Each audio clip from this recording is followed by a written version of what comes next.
JK, non-actual loop. I just forgot where my scene was. Hello or good night. This is Goodnight Dragoons again. We are back. Let me know if the BGM is at an okay volume, everyone. I always forget. I always don't know if it's too loud or too quiet. So just feel free to let me know. Tonight is a chill stream because it's Goodnight Dragoons. So we're just mostly hanging out, yap a bit. I don't know, yap a lot actually. I messed up and I forgot to use the bathroom. So I guess chill a little bit because I gotta pee. I was like, oh wait, I knew I forgot something. I forgot to use the bathroom. Okay, well at least get the lovely BGM. I'll be right back, guys.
Alright, I'm back, everyone. Back from the bathroom break. Oh, I feel so relaxed today.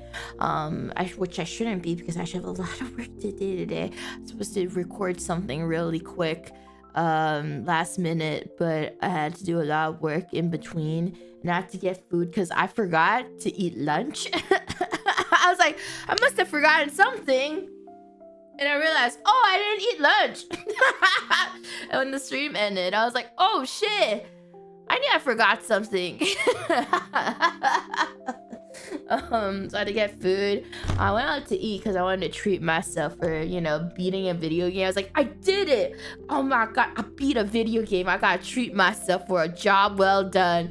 Oh, such good hard work, Doki. You worked so hard beating that video game on stream. You did so well, Doki. Letting that lady die so you could live. I mean, she was dead anyway, but not saving her life. Good job, Doki. Treat yourself. For real. Okay, but honestly, bro, okay. That's so weird because I remember I was just thinking, like, the no players online. I was like, is that what coders do? Like basically it's like, bro, I don't know what's going on with the coding. I keep encountering the same bugs. And the guy was like, look, bro, you forgot to transfuse the soul of an 8-year-old girl and that's why your texture isn't loading properly. I'm like, what the I'm like, what the fuck? Yes, they make the deal with the Satan to be able to code anything. Like, yeah, it's so accurate. Exactly. That's why all the coders are always so fucking depressed, because they sold their soul to the devil. Of course, it's so simple. You have to appease the machine spirits. Also, I watched the newest episode of Fiona and Cake. I don't know how to feel about the series. I don't know. I think season 1 was really good because, like, you know, you get to see like the the original cast of Adventure Time again, you know, with like with like Princess Bubblegum, Marceline, and Finn and stuff like that. And then introduced like they reintroduced Fiona and Cake, but it's I do not like Fiona. No, she's a bitch. Like, I really don't like her. She's just so unlikable, but Finn is so likable. That's the thing. It makes me really sad because, you know, you're like, oh, but she's her own character. She's not Finn. She's like Fiona. She's her own character. But she's like, I don't know. She's like, they gave her so many flaws that she's just unlikable as a character in itself, because she does, you know, you're like, oh, she's very, very flawed. But I'm like, yeah, she's so fucking flawed that I don't even want her as a friend. Like I don't even, she seems like a terrible friend. Like, who? Okay, so if anyone knows, Adventure Time, so everyone knows Adventure Time, right? Like the Pendleton Ward series, where at first it was just like each episode it's its own thing, and it's just like whimsical adventures of a little boy and his dog, and then they end up making it more and more plot heavy, and then you found out, oh my god, it's based off of like Earth after like maybe like a couple thousand years after like a nuclear bomb exploded on Earth, and then like what happens with the last surviving human, quote unquote, and everything, and it's just like crazy adventures and everything. And there's like a lot later on. I got a lot better when they introduced like actual plot into the show, because no one expected it. And then a lot of like character building and stuff, and it was a really, really good show. And it's crazy because for those who don't know, we wouldn't have all the modern cartoon shows, like the modern cartoon shows that everyone talks about now, if it wasn't for Flapjack. Because all of the current modern cartoons that are beloved, basically you can trace it back to Flapjack, because all the showrunners come from Flapjack, and then from Flapjack, the current modern, okay, I won't say like modern cartoons, like I think Adventure Time is like last gen's modern cartoon. Now the current gen cartoon comes from Adventure Time, so a lot of the current showrunners actually come from Adventure Time. But last gen's modern like cartoon shows that were beloved came from Flapjack. And yeah, I know it's like a weird chart. Like if you look through a flow chart of all the where they all come from, like all the showrunners, you can trace it all the way back to Flapjack. Anyway, sorry, off topic. Also, my brain is frazzled at the moment because it is 9 p.m. and I am a little tired because I had lots of food, so I'm on a food coma right now. Anyway, so Adventure Time ended. It was a really good finale. All the songs are very memorable and everything. It was very sad. The ending to it was very sad. And then a couple years passed by, and they're like, we're gonna bring Adventure Time back, but it's gonna be told through Fiona and Cake. But the modern, the characters you love so much will make a comeback in Fiona and Cake. So people were so curious. They're like, oh, how are the characters, like how is Finn, like Princess Bubblegum, Marceline, Jake, all of these characters, how are they gonna come back in Fiona and Cake? Because Fiona and Cake is an alternate universe, gender bent version of Jake and Finn. So people were so fucking confused. They're like, what do you mean? Like they're gonna make appearances in Fiona and Cake. So they basically, it's really weird. So the premise is a little bit spoilery, but Fiona and Cake is like basically Simon, who was Ice King. I know some of you guys were like, oh, I never watched this, so like I never watched Adventure Time, so like what the fuck is she talking about? But bear with me. So Fiona and Cake is actually a fan fiction that the Ice King / Simon, that's his actual name, came from. So it's all in his mind. So the entire world of Fiona and Cake comes from the Ice King's mind. And then Prismo, who is like, I guess like the guardian of the universe or what? Okay, I know it gets very confusing. So Prismo, who is like the guardian of the universe, and he can grant wishes and stuff, he likes to watch too. So he really loved the world of Fiona and Cake, so he made it real. So Prismo was like, I love Fiona and Cake. Okay, by the way, apparently Fiona and Cake comes from Prismo. Okay, this is where it gets super complicated. So this is what we originally thought. We're like, oh, Prismo saved Fiona and Cake's world because he loves Fiona and Cake. But in actuality, Prismo was the one that created Fiona and Cake, but he's not allowed to create universes because that's against the rules, because he's only allowed to watch, he's not allowed to create. So he didn't want to get in trouble with like the universe police, you know, like it's like the time police, but instead of the time police, it's the universe police. So he didn't want to get in trouble. So he is like, I will put this world of Fiona and Cake, because he was like, I'm gonna create my original content, but instead he just, it's like 50 Shades of Grey, where they're like, I'm gonna create my original content, but it was just a fan fiction of Twilight. So it's basically like that. So he's like, I'm gonna create an original content, and he ended up just creating like Adventure Time, but he just made them all, he just changed genders off of everyone. He's like, oh, this wasn't quite original. Anyway, so he was like, I don't want to get caught. So he put the entire world of Fiona and Cake into the Ice King's mind. So that's how like Fiona and Cake's world was born. Anyway, so after the Ice King stopped being crazy and became like Simon again. So the Ice King was actually a regular human being, but he wore a crown and turned fucking crazy because it's the crazy crown.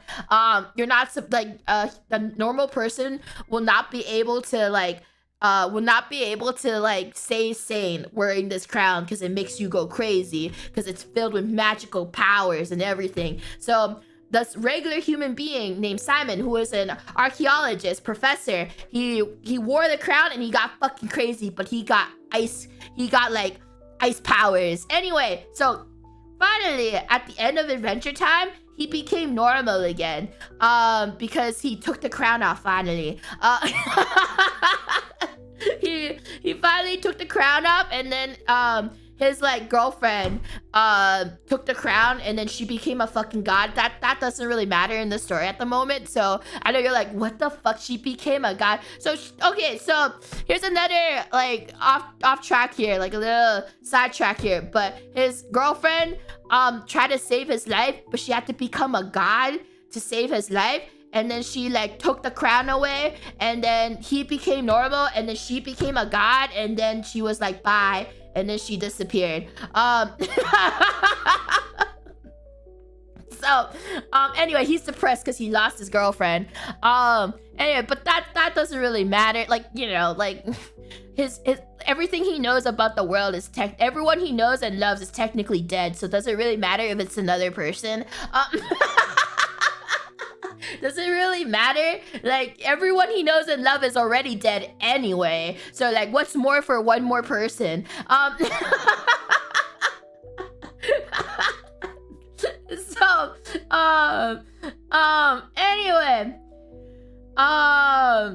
Anyway, so he becomes normal, but because Fiona and Cake was in his mind, she was everything. Yeah, but to her, he wasn't though. Like he was just an experience. That's the worst. I mean, I cried when he said that. Okay, so there was like this really touching moment where to Simon, she was like everything to him, and to her, she was like, yeah, you were just an experience. But like, it's like, it hits hard. Like, you know what? Like, I say it sounds like, bro, you're such a fucking, like, you would think, Betty, you're a bitch. But like, she sacrificed everything for Simon, but Simon, like, didn't put her at first priority at all. Like, she was like, I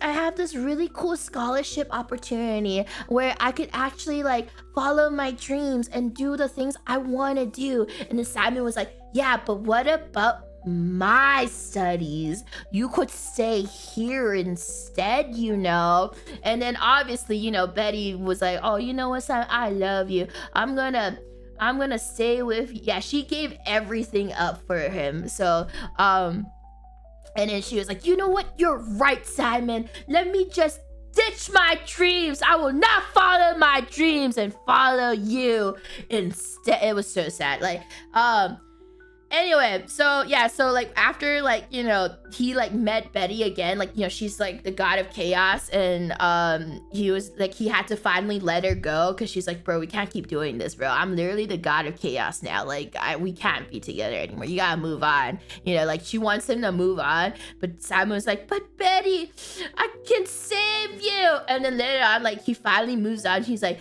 you were my everything. And then Betty was like, you were an experience, and then bye-bye. Like, it's so, I actually cried though. I was like, oh my god, Simon, she gave you everything and then you took it for granted, and when you finally realize how much she gave you, she moves on. How you fumbled it, bro. You fucking fumbled it. Like and it was a wonderful I mean, she still said experience. Like okay, anyway, sorry, I got off track here. That wasn't part of the recap, but I actually cried watching that part because it was so, because like it was so fucked up. Anyway, so fuck, where was I at the recap? Okay, Simon is normal now. He is a normal human being and he's not fucking crazy anymore. But because he is not crazy anymore, the Fiona and Cake world in his head is now like regular world. So it's not like magical or anything.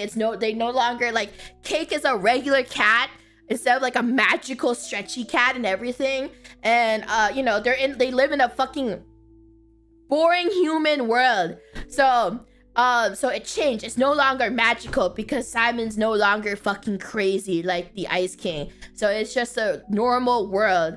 And so we followed that, and then in this crazy quest on, I don't remember. So basically, like, they somehow took the world out of Simon's head, and then like Fiona and Cake became like real people. Like it's fucking trippy. I know, like you're like, what the fuck is she talking about? No, it's very hard to explain, but they took the world because Prismo planted a world inside Simon's head, and then he took the world out of his head, and now it's a real universe now. It's a real universe, and so Fiona and Cake are real people, and Marshall Lee, who is the gender bent version of Marceline the Vampire Queen, he's voiced by Donald Glover.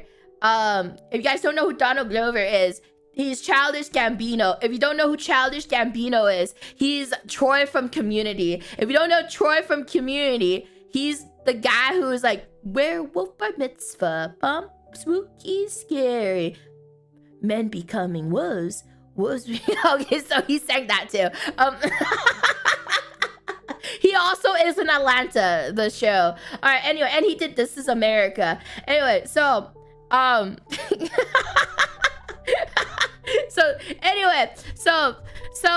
it's all like and also Neil Patrick Harris was Prince Gumball, but they recasted him, and then so this is what peeves me the most. I'm sorry, I'm only like bouncing everywhere, but I'm watching Fiona and Cake right now, and I don't know if I like it or not, because like season 1 was good, season 2 is like all over the place. I'm not really sure if I still don't know if I like it or not, but I'm so upset because they've recasted Prince Gumball 3 fucking times, and I'm like, oh my god, like I get it, like the first 2 actors they casted were like super big actors, because like the first one was Neil Patrick Harris, and then the second one is the guy from Pitch Perfect. I don't know how else to explain him. He's that guy in Pitch Perfect. Like, you remember, his voice is everywhere. He's that guy. He's the gay guy in Big Mouth.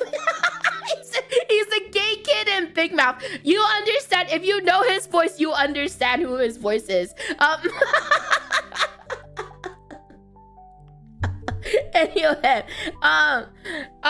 so,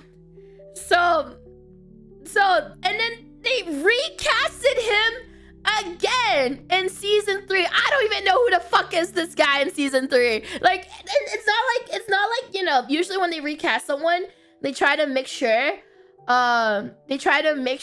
like they sound the same, but every time they recast him, it's literally a different voice, and it pisses me off because it's like, I don't know, it just puts me out of immersion, you know? And I'm just like, why? Like I hate it. I don't like how it's not consistent at all. Like, they don't even try to match the voice. It's like they just find a gay actor. It throws me off. I think it's like, don't worry, at least the actor's gay. And I'm like, that's not the point. That's not the fucking point. At least make them sound the same. Like, I don't care if the voice actor is gay or not, because he's playing a gay character. I was like, I don't care. I just want them to sound the same. Like,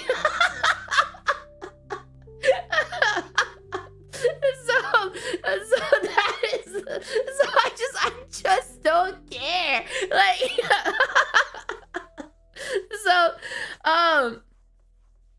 so anyway, but it's just, they all sound different. Like, it's not that hard to like try and keep it consistent.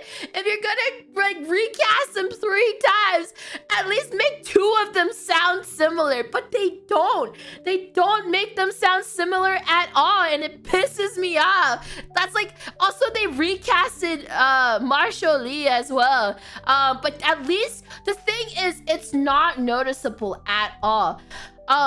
Donald, I don't know if you guys noticed, but Donald Glover had a heart attack last year, because like he's like super fucking stressed out and everything.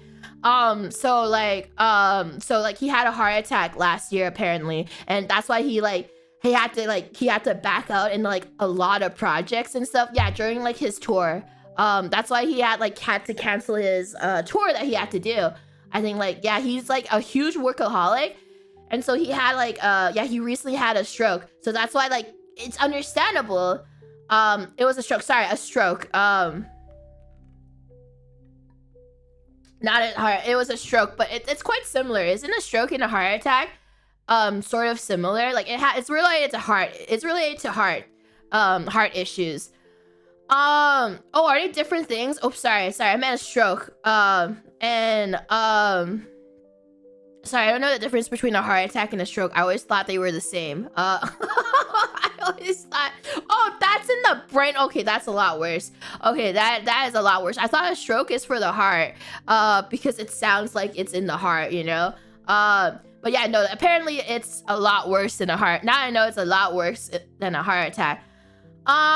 Anyway, so that's why he has to back out of a lot of projects, and they had to recast him for Adventure Time because he had to pick and choose what he can and can't do, because you know, he had to rest and everything. He can't do a lot of work stuff anymore. Yeah, both are really bad regardless. But anyway, so he had to, you know, he couldn't do Marshall Lee anymore. But the thing is, they recasted for Marshall Lee, but he literally sounds, he is so good. The new guy they got for Marshall Lee sounds exactly like Donald Glover. And the only reason I knew that they recasted Donald Glover is because it showed up on my For You Twitter page, because they were like, wait, Donald Glover wasn't credited during the in the IMDb credits. Wait, does that mean he's not gonna be in Adventure Time for the next new season? So that's the only reason why I knew that he got recasted, because if I listened to it, it literally sounds like him, and I didn't even know. But Prince Gumball, every voice is different, and it pisses me off because it's not consistent. It's like, it might as well be a fucking new character. That's the worst part. It's so different from each other. It might as well be a new character. Like, it's not even Gumball. Like, I don't know. It's just, it peeves me so much because I just wish, like, you know, every time someone gets recasted, they usually try to like match the voice as closely as possible, but it never Gumball. I don't understand. Like, who the fuck are you? Anyway, sorry, I got off track here. So Fiona and Cake end up being like its own little character. It's like they're their own characters, their own personalities, their own like their own history and story. Okay, the weirdest. Okay, I need to talk about this plot point. So for those who know Adventure Time or don't know Adventure Time, there's Jake the dog and his wife, Princess Rainicorn. I assume that's what Rainicorn. Right? Yeah, Lady Rainicorn. She's technically a princess, I feel like. Lady Rainicorn. So it's like husband and wife. And Lady Rainicorn is literally a rainbow unicorn that flies. Anyway, so in the Korean rainbow unicorn. Anyway, so in the gender bent version, so Cake ends up being a magical cat again. I don't know, it's fucking weird because Prisma was like, bam, you're a magical cat, and then she kept all her powers in the normal world, and like people don't find that fucking weird. That's a magical stretching talking cat. Anyway, so the gender bent version of Lady Rainicorn is Lord Monochrome. I think that's called Lord Mono. I think that's his name. Is that his name? Yeah, Lord Monochromicorn. Oh my god, never mind. That's even fucking more worse. Okay, so his name is Lord Monochromicorn, and it's the gender bent version of Lady Rainicorn. But that's just a fucking man. So they don't make him like, you know, they don't make him like an actual like, you know, horse or anything. It's literally a man. And then like Cake is like flirting with him and everything, and they're sort of like dating, and I'm like, bro.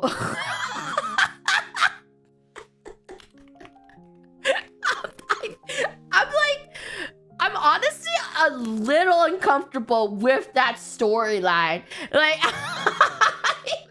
because it's like, that's a cat and you're a man. but they're trying to make it like a romantic like love story, and I'm like, he's a man.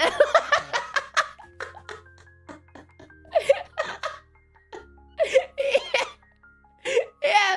So I'll see if I can get I'll get like a screen cap, and then like Cake, who's a fucking cat by the way, has like a dream where she's pregnant, and like, you know, Lord Monochromicorn is there like as a man, just being like, oh, I'm here to support you, and then she gives birth to fucking cats, and I'm like, this is no.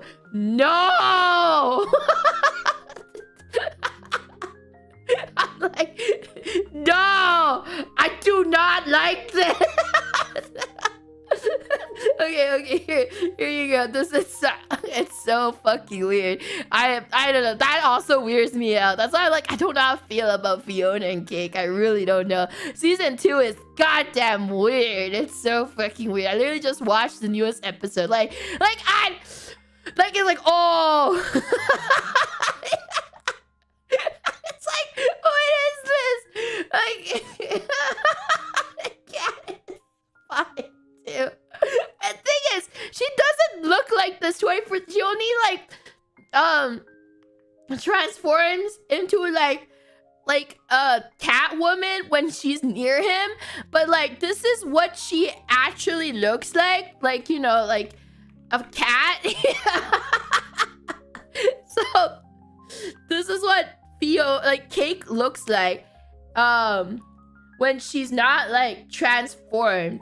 And then you'll be like, oh yeah, no, that's fucking weird. Yeah, like, this is what she looks like when she's not like in flirty mode, by the way. Let me grab the screenshot. So when she's not like flirty, horny mode, this is like what she looks like.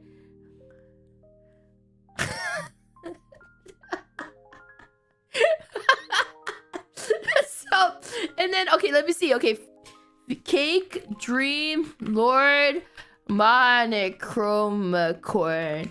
Yeah, you guys see the issue right now? Yeah, yeah. Yeah. Yeah, that's a straight up fucking cat. Alright, let me find the, okay, Fiona and Cake. Wait. Cake, scene, dream, there you go. Where is it? I gotta find that clip. I need to find that clip. Cats. Okay, or was it kittens? Kitten babies. Let me see. Kitten.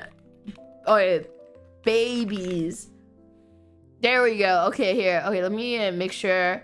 Let me turn off the Chrome OBS here. Yo. Let me see. Let me grab this clip. Wait. Alright, here we go. Alright, here we go. Let's see. Like, she fucking gives birth to baby kittens, and it's fucking weird. It's like a dream. This is, by the way, this is all a dream for her. But, like, it's implying. I'm like, bro, he banged a cat. Like, it's just like, I was just like, bro, he banged the cat, bro. Like, there's nothing else I can say.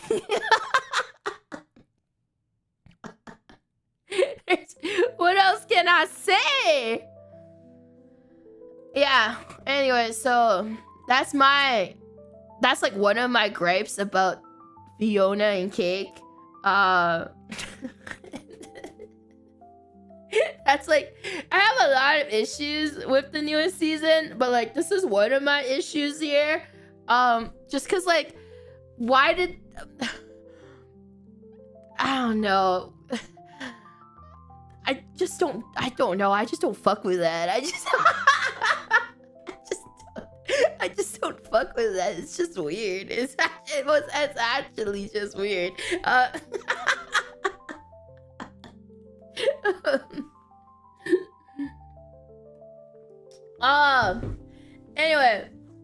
Anyway, so like, that's like one of my issues. I need you to explain to me how it's better if he's a unicorn instead. Nexie, thank you for the super chat. Thank you. Because at least it's like an animal, and like, at least it's an animal, and like, I don't know, it's further away from I'll say it's further away from bestiality. It doesn't make it, obviously it doesn't make it better, but at least it's not bestiality. Like, that's what I mean. It's at least it's not that. There's still like other reasons wrong, but at least it's not that. Like, true and real. So, yeah, and also she was originally a fucking cat. It's only because Prisma was like, Zap, you're not a fucking regular cat, that like that happened. Like, one season ago, it was just a cat, like a real fucking cat. She literally has been sentient for like maybe like 2 months. That's also a problem. She had sentience for 2 months, guys. Oh my god. What else? what else did I have gripes about? Oh yeah, but anyway, yeah, Fiona is just incredibly unlikable. Like the new episode with her, she is just like, she's just so unlikable. You like, I get like the writers want to be like, yeah, but she's very flawed as a character just to be more relatable, and I'm like, I don't even want her as a friend. She's a bad friend. She's a very, very bad friend. Like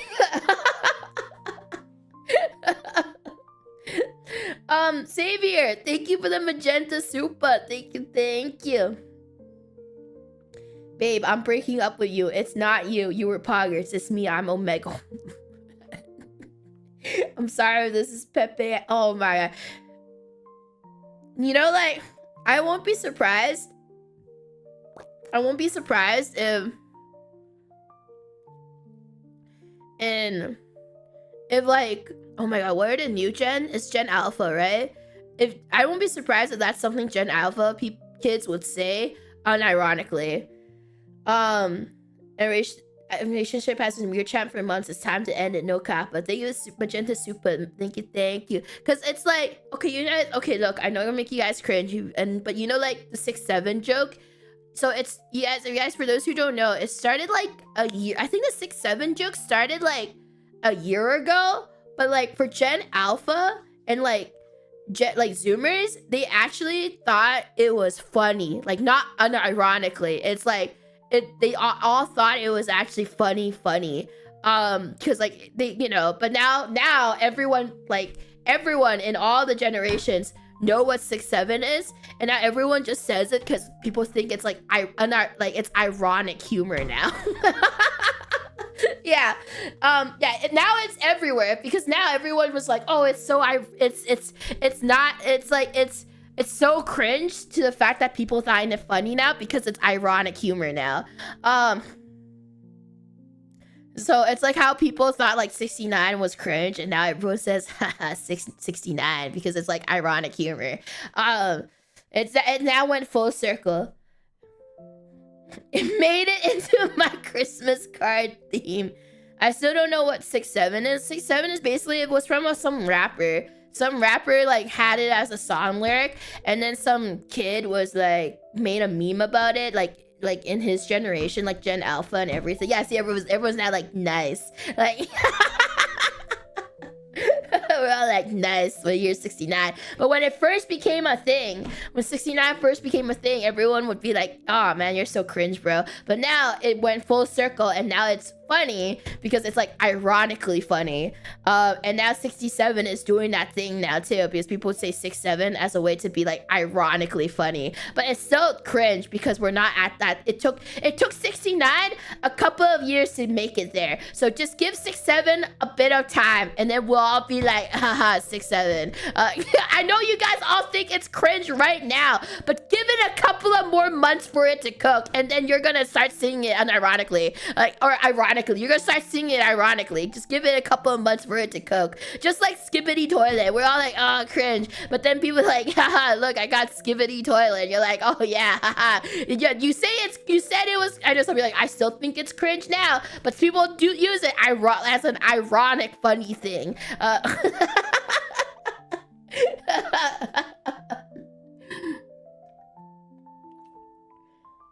It always goes full circle. At one point, it goes so cringe that it becomes ironically funny.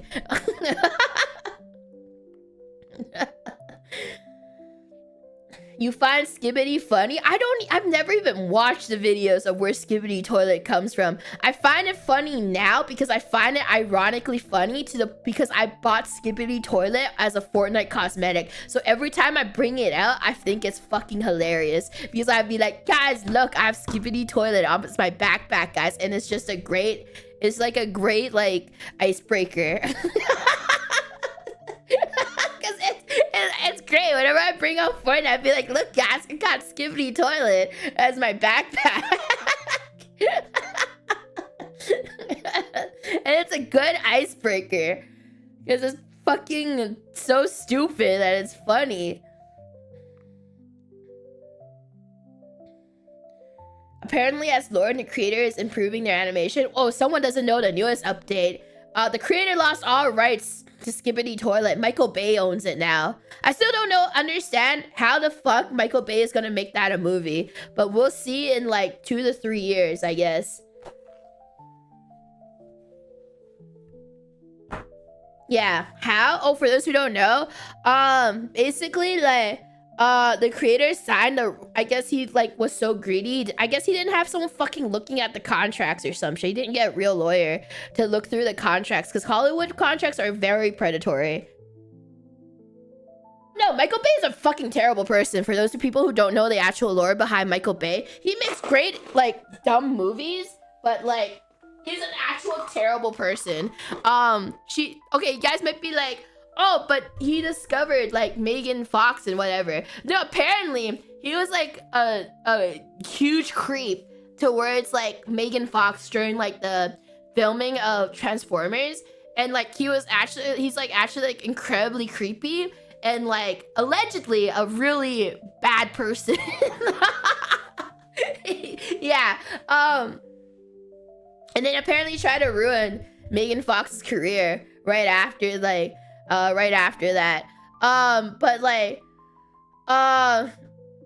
Anyway, so I'm not surprised because it's Hollywood, and a lot of Hollywood contracts are incredibly like predatory, because it's all up there. You know, what Hollywood wants is to just make as much money as possible and pay the least amount of money possible to other people, because that's Hollywood, baby. And that's why like a lot of actors and actresses tend to not make money from the film.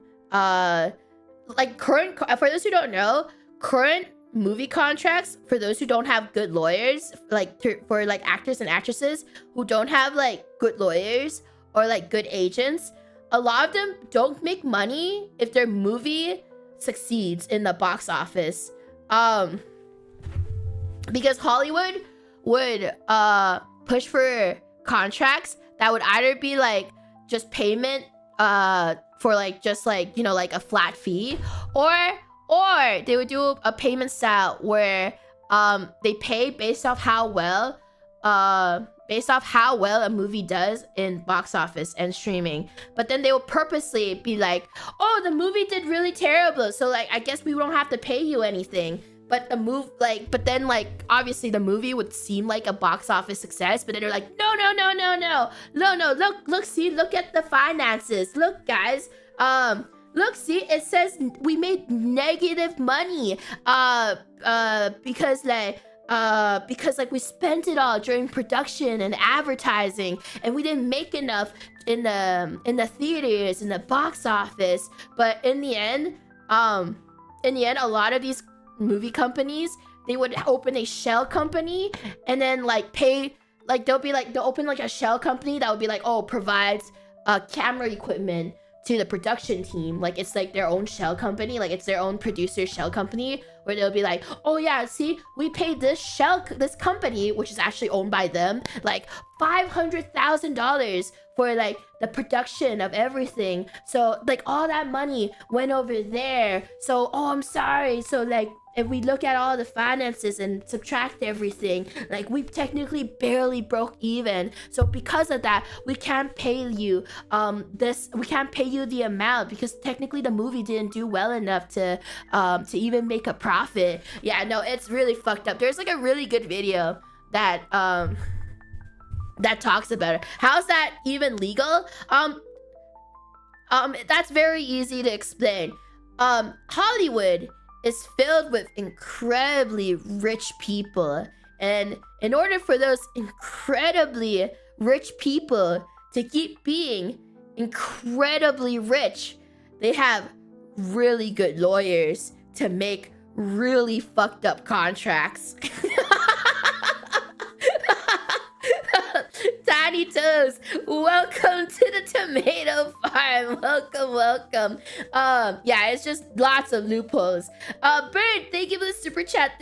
Thank you. Just want to say you're amazing. Thank you for the super chat. Thank you. I really appreciate it. Hope you guys have been enjoying the stream so far. Yeah, like they have the best lawyers. So that's why I said I'm not surprised that the Skibbity toilet creator, literally, by the way, the YouTube channel isn't even owned by him now. It's owned by Michael Bay. So Michael Bay owns this man's channel because he literally signed away all his rights to Michael Bay. So Michael Bay owns everything now, and he has not been paid like since he signed the contract with them. So like all those merchandising deals, like the movie, the merchandising deals, the fucking Fortnite yes, I funded Michael Bay. To be fair, I bought the fucking cosmetic before he revealed that he lost all his rights to Michael Bay. Okay, guys, I did not know I was funding Michael Bay. I legitimately did not know because nobody knew until like last month, and I bought that cosmetic at least 5 months ago. Just a disclaimer, if I knew Michael Bay now owns Skippity Toilet, I would not have bought the cosmetic. Shake my head, Doki. Do better. Yeah, so no, he got a lot of money out of fucking Zoomers who took their parents' credit cards, for sure. you would. No, I would not. It's also why I have not played Poppy's Playtime, because I felt really weird playing it because of all the drama surrounding Poppy's Playtime. I don't know if it's like when it first came up. Like, I do have some integrity. Nango, thank you for the super chat. Thank you. First, but just to say, this is an epic anti-Bay Hollywood rant. What drama? I don't know if it's like, okay now. Like, I haven't seen like I didn't read the current update. But like, for those who don't know, the original creators of Poppy Playtime, they used to come from like, they used to make FNAF parodies, or not just FNAF parody. They used to do like Kid Slop, I think that's what's the word for them? What's the word for it? It's like, is it Kid Slop? Is that the proper term for it, where it's like brain rot videos? No, it's like they're like those brain rot YouTube videos, like content farm. Yeah, so they used to be like semi content farm accounts originally, before they made Poppy Playtime, and it would be like content farm of like, you know, Minecraft, FNAF, I don't remember. I just remember Minecraft and FNAF. They used to do that, and apparently they used to have like a channel where they make fun of other 3D animators back then. Like, I think like half of the creators, I don't know if it's like all the creators, but I think like some of the creators of Poppy Playtime, they used to have a channel where they literally do like cinema sins, but instead of cinema sins on like movies, they did it on like other indie animators. So they were like assholes. Yeah, they were like fucking assholes. So but people were like, oh, they were really young back then, but they were still like 18 or something. I don't remember. Yeah, so it was like a couple of years ago. Yeah, no, so they were like actual like assholes. Yeah, and they were like bullying like underage animators. They were bullying like underage kids who were like aspiring animators with it and stuff. Yeah, so it was like they were just punching down and stuff.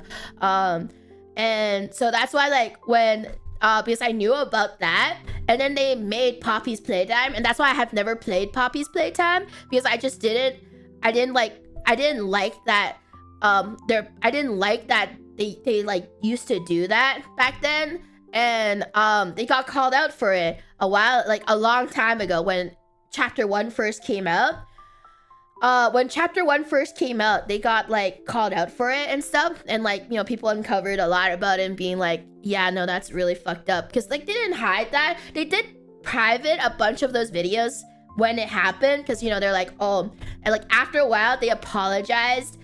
They apologized and were like, yeah, like we regret everything we did back then and stuff like that, because they actually like they kept doing it to like one animator, and then he got like super like depressed and everything, and like it was actually like cyberbullying and stuff like that. And it was only when they got called out that they privated a bunch of those like videos, when they, because like it's the thing that like that made me like not really no, they stopped doing it obviously because they have Poppy's Playtime now. Like they don't have to do that shit anymore. Like they have their fucking their content farm now. They have their golden ticket. It's literally they have their golden ticket now. They don't have to do that anymore because they can just merchandise Poppy Playtime for the rest of their lives until like, you know, for like possibly at least 20 years because of FNAF. Yeah, they're their own big IP now, so they don't have to like worry about doing that anymore. But obviously in chapter 1, after chapter 1 release, you know, everybody was like, oh my god, it's so like it's still like, I would say like it's not really a unique concept because it's still like a mascot, like, you know, it's still like the typical horror genre where you get a mascot character, but what if they're evil? So I won't say it's quite a unique concept, but it is like, that's what all the kids like, you know, like it checks all the boxes of what children want. Of what makes a good IP that kids would love, and how you can merchandise it and shit. Yeah, the mascot horror market it's great for merchandising. It's like a great cash cow. But that's why I've never touched Poppy's Playtime, because I've always felt super uncomfortable about like the creators and stuff. Maybe, I mean, they did apologize, but it was only like afterwards, where like they had a lot of controversies with like, you know, it also like at that time too,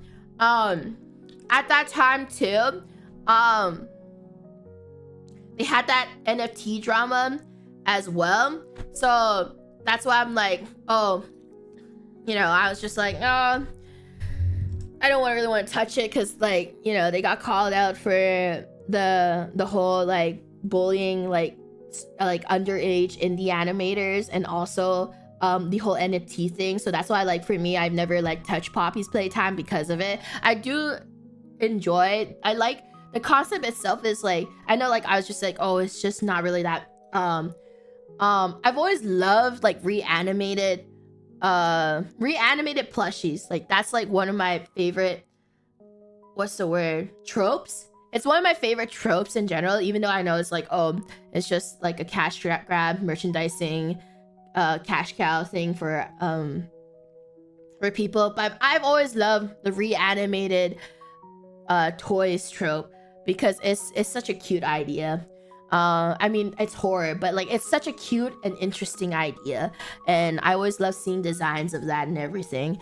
So that really sucks, you know. I've always wanted to, you know more about Poppy's Playtime, but I just don't fuck with the creators, and that's why I've never played the game. I don't think I will, just because of that. It's also similar to, some people would be like, what about Doom?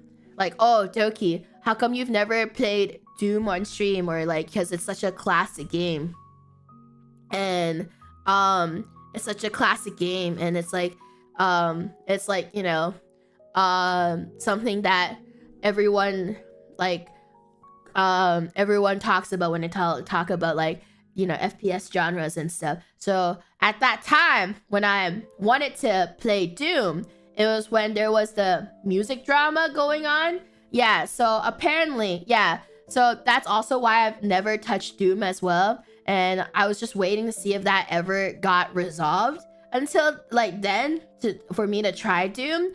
But it's also because they screwed over the music producer, the original music producer for Doom, who's created all the original soundtrack for like the most memorable Doom songs. And when I wanted to play Doom, that news broke out. So I was like, oh, okay, that timing really sucked, because I actually really wanted to play Doom. And then there was like, and then the whole controversy broke out with the the original music producer of Doom, so I never got a chance to try it out because of it. Yeah, it was incredibly bad timing, and I felt really bad for Mick, because you know he was like, you know, the originator of like some of the most memorable Doom's music out there. Yeah, so that's why I wasn't ever able to try out. I think it was Doom Eternal at that time. I don't mind I don't mind trying out like Doom, like Doom games that didn't screw over Mick Gordon. Yeah. So I don't know. I need to research that. I need to research like which Doom games didn't screw over Mr. Gordon. So I have to like research that. The classic Doom games. Yeah, so Doom 1 to 3, which sucks. I always wanted to try the modern ones too, because the modern ones look really good as well. But I don't know. I just have like, I guess I have like this integrity, I guess. Like, I just feel really off about supporting, like, you know, supporting companies that do stuff like that. And that's why you see me not touch some certain game series. If I feel like I just don't want to support, like, I just don't want to support a brand that's like that. So basically, I'm not like Michael Bay.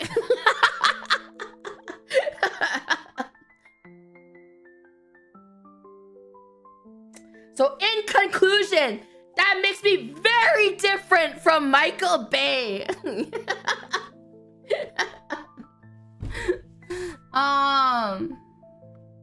Let's see. X Factor, thank you for the super chat. Thank you. Speaking of FNAF, I watched FNAF 2 and I enjoyed it. So based on the FNAF tweet you reposted, I think you were listening to the critics and not the fans. Thank you for the super chat. Thank you. Yeah, I know, like, FNAF 1 has always got, like, I remember FNAF 1 got really shitty reviews when it first came out because the critics don't understand it, because, like, FNAF was mostly made for fans. Also, I'm sorry. For those who didn't watch the audios went a bit weird. No, it's because I was talking through this. So, hey guys, this is my new water bottle, and it has literally two liters of water. So I was literally drinking water when I was talking. But anyway, I don't want to lie to you guys. So for those who don't watch member streams, I'm not gonna lie to people who aren't members, who are members and did not watch my FNAF watch-along stream, but I did not enjoy FNAF 1 as much as people think I did.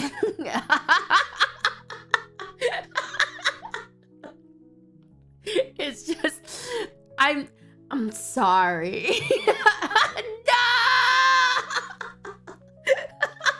You're right. It's because she loved it. Okay.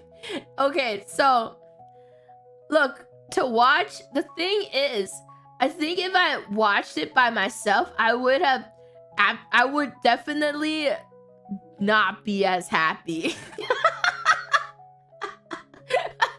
But I think FNAF is the type of movie that you have to watch with your friends, or you won't have.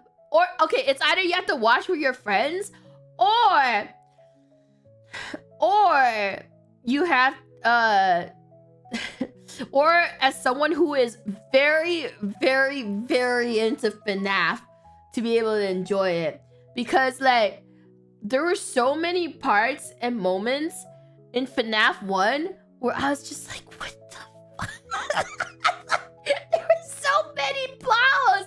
I know, you guys are like, Doki, you're supposed to watch this movie with like with your brain turned off. Like, bro, you're supposed to watch it with your brain turned off. You're not supposed to think too hard. But you cannot justify. There is one scene you cannot fucking defend, and it's that scene where the kid was like, I know what to do to save everyone, and she fucking just drew a picture and then slapped it on the wall, and then bam, the animatronics are free now. And I was like, what the fuck? Just like, you cannot defend that scene. Like, what the fuck was that? And there was no like build up or lead to it. There was no hints on like that was the solution. Yeah, one drawing just changes everything. And that was the scene where I was like, there's no way anyone can defend that scene because because it's like there was no build up. There's no mystery to solve. Like it's like, you know, you could, oh, maybe like there's hints about it. There's foreshadowing that this was what you have to do to like free the animatronics from Afton's control, but there was no like foreshadowing that led to this. Also, what the fuck happened to her aunt? Okay, also that part too. What the fuck happened to her dead aunt? Like they just left her body in their house, and then like what happened to her? Like, is she still alive? Or is she dead? Like, she's just gone. And then we're supposed to believe that there's the happy ending? Like, is she just dead, I guess? Like... Oh, okay, I'll find out that too. Okay, we'll find out at part 2. Okay. Apparently part 2 explains what happened. Okay, but can you answer? I don't care if you spoil me. X Factor, is she alive or dead? Like, that's all I want to know, because that was also another plot point for me, the plot hole for me, where I was like, what the fuck happened to the aunt? Like, I need to know. Is she dead or... Oh, she's dead. Okay, so why the fuck were they so happy the day after? Like, did they like drag the... Did they just like put the aunt's dead body in the corner and be like, it's time for school? Because it's really like the next day and they're like, yeah, she's hanging out and talking to people now after knowing that her fucking aunt was dead. Like, okay. Anyway, yeah, they hated her, but it's still a dead person. A dead, like, oh my god, wouldn't that give trauma?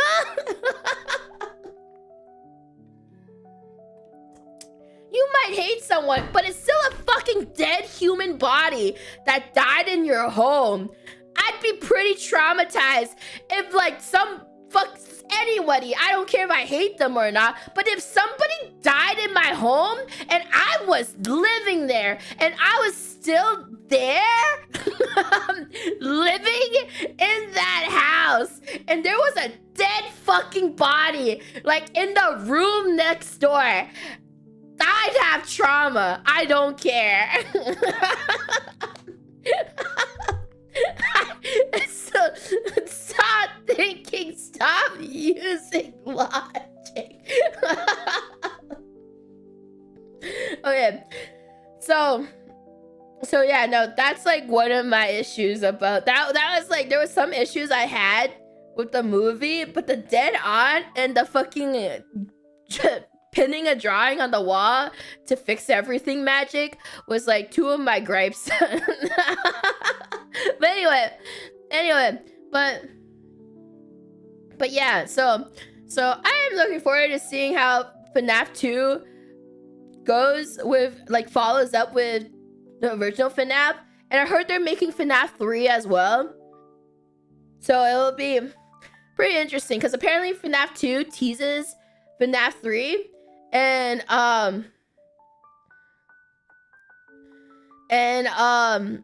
you know, I'm curious, like, is it I'm curious to see like what the fan reactions are to it, like the fan reviews to it, because like critics will never understand, because the movie is not written for them, obviously. Like, the movie is for the FNAF fans. I'm pretty sure the first movie, like, I'm not a big FNAF fan. Like, all I do is like, oh my god, you know, is that the bite of 1960? Is that the bite of 69? Like, that's like, I only know the like surface level of FNAF, and so like that's really all I know about FNAF. It's the surface level. So obviously, no, it's guys. Of course, it's the bite of 55, guys. Anyway, so I know the movie is not for me. It's not written for me. It's written for the fans. So I'm very curious how the second movie is gonna be like too.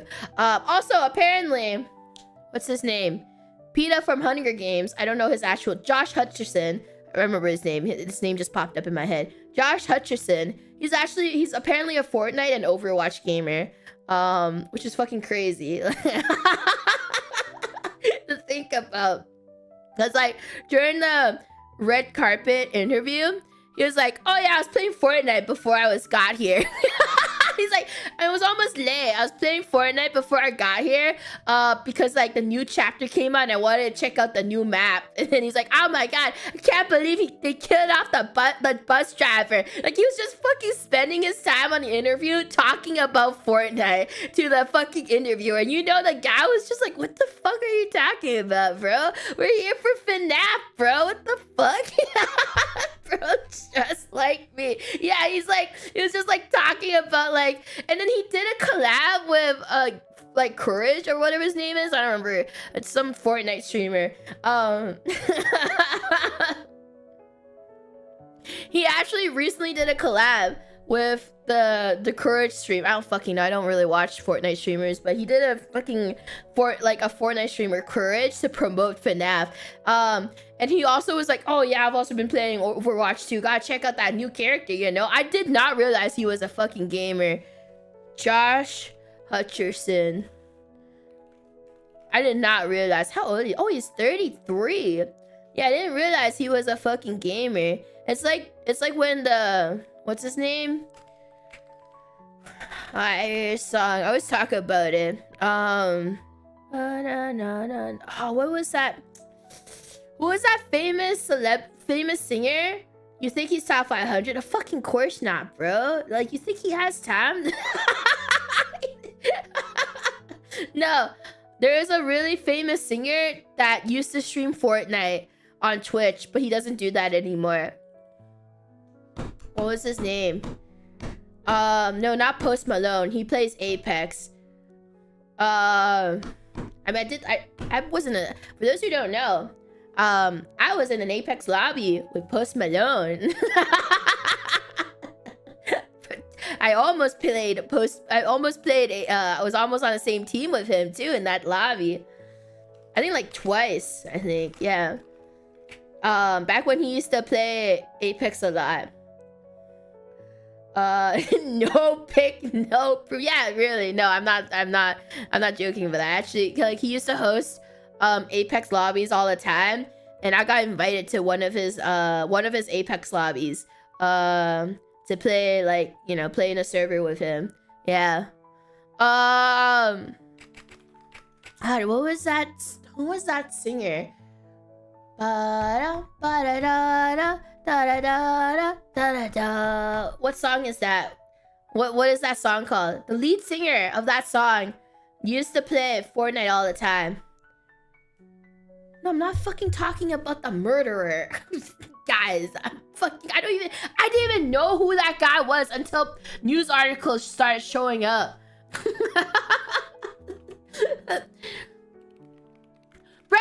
Brandon Yuri. Yeah, I didn't even fucking know who that guy was until news article. I don't listen to, I'm sorry, but I don't listen to rap a lot. So like, that's why I did not know who he was. Oh, Brandon Yuri. Oh, it's Panic at the Disco. He's actually a Fortnite gamer too. Yeah, no, he's a guy, bro. That's crazy. Those news articles were fucking crazy. Does he still have his Twitch? I don't know if he streams. I don't know when was the last time he streamed. When was it? Past broadcast. Oh my god, he has not been around in a long time. 7. Oh my god, the last time he streamed was He's too, 5 years ago. He's too good for us, guys. He got closer to his 40s and stopped streaming. He's like, I can't follow it. I can't be hip with the kids no more. Yeah, good for him. Yeah, the last time he streamed was 5 years ago. Oh my god. He was just like, bro, I can't. I'm almost in my 40s, bro. I can't keep doing it. No, I'm not talking about Brandon. I'm talking about the murderer, guys. I was like, people were saying this. I'm not gonna say his name out. I'm not gonna say his name out because I'm not gonna give him a platform. But people were giving out the name. They were like, oh, are you talking about this kid who's a Fortnite gamer? And I was like, no, not him. I didn't even know he was like, he fucking existed as a person until tweets about him showed up on my page. I didn't even know he was a real person until now. Anyway, I'm gonna use the bathroom real quick.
I'm back. I am back. Oh, I rated. Thank you. Thank you whoever rated me. I really appreciate it. Thank you. Oh, but yeah. No, phew. That was a lot of ranting today. A lot of ranting today. It grinds my gears. Oh my gosh, did you guys know? You had to get that out of my chest. Do you guys know that, oh god, AI is so fucking crazy now. But like, I think okay, so because AI is so hard to like, especially AI art and AI videos, but it's so hard to tell if it's AI these days because obviously like computers are like, you know, technology is learning more and more, especially AI. So every day they're learning because that's all about AI. They're all just, it's like artificial intelligence. So they're always learning every fucking day. So they're always improving every day. And now apparently in Japan, because like even artwork is so hard to tell if it's AI or not now for art, that like Japanese game studios now, when they hire new like this game designers or artists to work in their company, they have to like draw in front of them. If they get picked for an interview, they have to like draw in front of them to prove that they are an actual artist. yeah, they actually make them draw on the spot. Yeah, I was like, bro, that's fucking crazy. That's like, that's how like that they have to do that now because people are like, you know, people are like generating AI art for their portfolios or stuff, or even like using it to like, you know, I like, you know, you could do stuff where like, you know, you do a sketch and then have AI fill it out too, because AI is crazy now. AI can generate sketches and like generate like you draw a sketch and then like have them color over it or anything, or have them line art it and stuff like that. So like, you know, they want someone that actually earned the spot to be hired, not have like AI do everything for them. It's actually insane that they have to do that test now because they don't trust portfolios anymore. That's actually insane. Also, speaking of Japan, okay, I don't know if you guys know this, but you know, I talked about Zootopia, and like Zootopia is so fucking popular in Asia. Like, you guys have no idea how insanely popular Zootopia is, like, in just Asia. I swear to God, I feel like 80% of the money they earn from the Zootopia brand comes from Asia. Like, especially merchandising too. Like, okay, I just found out that Scrub Daddy did a collaboration with Zootopia, but you can only get it in Korea, and I'm so mad because I want it. Yeah, they have a Scrub Daddy collaboration, and it's only available in Korea, and it makes me so angry because I actually want it. It looks so fucking cute. I almost ordered it off of eBay because it's so cute. It's not fair. All we have is Stitch. I looked up, I was like, oh my god, do we have these type of collaborations in NA? And it's just literally just Stitch. That's all we have. It's only available in Korea. I don't understand. Why don't we have this here? It's so cute. Okay, I have to show you guys. I only know this because I was actually trying to get, I had to order a Scrub Daddy I think like 2 days ago. I had to order a Scrub Daddy 2 days ago, and then I was like, oh, there's a Zootopia one. Oh, that's cute, you know, because I like cute things. So I'm like, oh, it'd be cute to have like, you know, you have like a themed sponge, you know. So anyway, this is the Korean Scrub Daddy. I'm so fucking jealous. I'm so fucking jealous because it's not just a regular sponge. It's a Scrub Daddy sponge. Excuse me, Scrub Daddy is an NA invention. Why the fuck is it only available in Korea? I understand. And then when I looked it up in eBay, because you can only get it on eBay, it was like fucking $20 to $30. I'm like, I'm not paying $20 to $30 for a fucking sponge. Like, like it's a fucking sponge. I'm not paying by the way, without shipping too. Without fucking shipping. If I have a dragoon in Korea right now, please. Any Korean dragoons, if you see a Zootopia 2 Scrub Daddy, please feel free to buy it for me and send it to my P.O. box.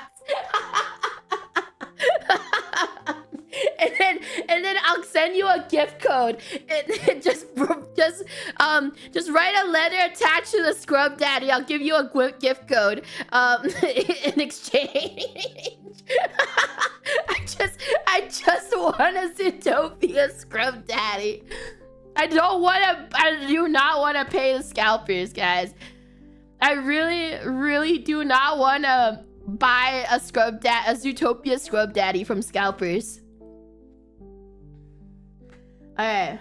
I did, but at least it wasn't a scalper. It was just a really expensive, funny joke.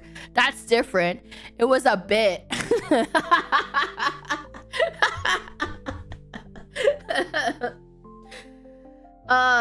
Anyway, so as I said, Zootopia 2 is incredibly popular in Asia. Like, some movie theaters are doing like watch-alongs where you can bring your dog to watch Zootopia. So there's like clips of like moviegoers literally bringing their pets to the fucking movie theater and like being like singing along to the Zootopia song, like zoo.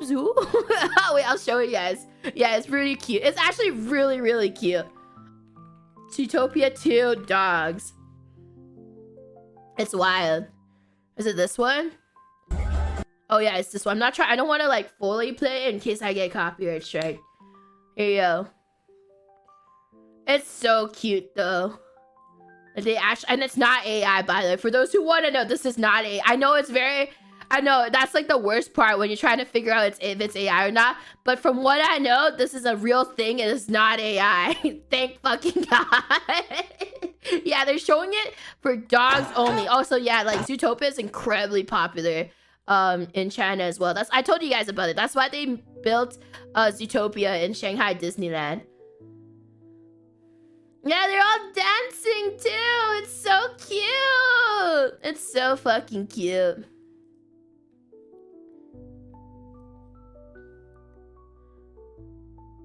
Oh my. Yeah, it's just vibes. But yeah, other than that, there's also like and like okay, it's actually crazy. So anyway, remember I told you guys about Pobert? Fuck Pobert, by the way. Canvas. Pobert coming in with a goddamn steel chair. I did not think he was like because like it's voice acted by it's voice acted by Annie Samberg. So I was just like, so when people were like, oh yeah, Pobert is so fucking hot, and I'm like, bro, that's Annie Samberg from Lonely Island. Like like I don't know. Yeah, he's a fucking industry plant, bro. Like he's a goddamn industry plant. Because I'm like, bro, that's Annie Samberg from Lonely Island. What the fuck do you mean? Hi. Like but for those who don't know, Pobert in Japan is insanely popular because he's apparently voiced by a very famous Japanese actor who's very hot. Because the only reason why I knew about this is because I forgot the actor's name, but apparently in Japan, like majority of this guy has like an entire fucking a shelf dedicated to him. And I'm like, holy fuck! Because like they're banking on the fact that he is voice acted by one of the most famous, very hot Japanese actor to voice him. So they like made so much merchandise of him in Japan, just fully dedicated to Pobbert, just banking on the fact that he is voice acted by a hot Japanese actor who's like pretty famous in Japan. So that this entire shelf is just dedicated to Pobbert. Who voices him in whose voices? Let me grab the name. I don't remember his name. But there were like comments about it. Let me see if I could find it. Yamada Ryusuke. I think that's his name. Yeah. No, I get it. Yeah, it's this guy. Yamada Ryusuke. I'm pretty sure I'm pronouncing it wrong. But apparently he is a really famous actor. And he voices Pobbert. And that's why he has a famous actor and musician. Yeah, rose to prominence as a teen idol in 2007. So he's been doing this for a while. He is oh yeah, no, his Wikipedia is long. It's lead role. Oh my god, wait, he's in Assassination Classroom? Who the fuck was he in Assassination Classroom? Yeah, he seems. Oh, he was Edward in Full Metal Alchemist.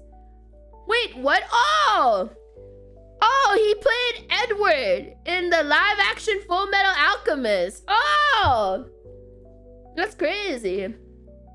Yeah, that was him. Yeah, he played the live-action FMA films. Yeah, hey, I know that guy. I recognize that reference. Yeah, he's a live-action Ed. There was a live action? Yeah, don't worry, the Japanese live action.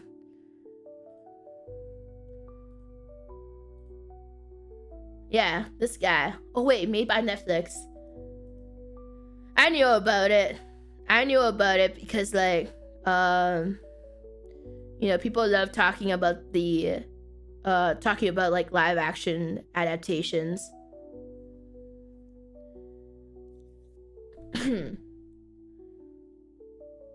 I mean, it's really hard to do a live action of Full Metal Alchemist, to be fair. Chat. like it's hard to make that believable in real life. Like, especially with doing the alchemy shit. I feel like that's really hard, especially like with all the effects you have to do. Yeah.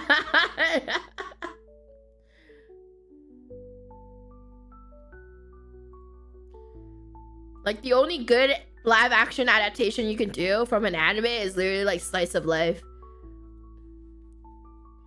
Because like like that's what animation is for.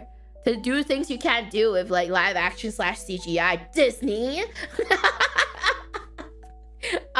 Seriously, who the fuck is Moana, the IRL, the live action movie for? Also Lion King as well. Who the fuck is Lion King and the Moana live action movie for? Because like apparently the Moana live action film is apparently, oh my god, the chicken is so fucking ugly.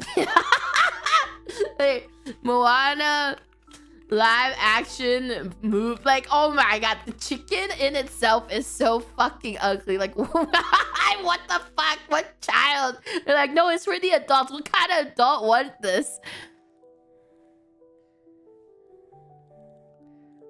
Like, look at the chicken, guys. What the fuck is wrong with the chicken? It does look like, just get a real chicken. Just get a real chicken. Bro, that's just like uncanny valley, bro. Just get a real fucking chicken. Oh my, that chicken ain't right, bro. You gotta kill it. Might as well eat that chicken. Like, bro, just get a real chicken. Why you gotta make that chicken look? It's live action. Is it supposed to be be realistic? Put it out of its misery. Yeah, it looks like it's in fucking pain. It looks like a goddamn, like, it looks like one of those chickens that should not have lived to this, like, lived to his adulthood. Like, the mom would literally kill the chick before it could grow up. The mom would, like, look at that chicken and be like, I'm not letting you grow up, and just fucking eat it.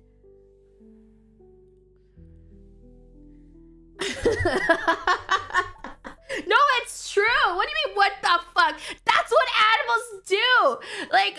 Like, if it wasn't for human intervention, a lot of babies would have got eaten by the moms. Eaten or crushed. That's why I talked about it before.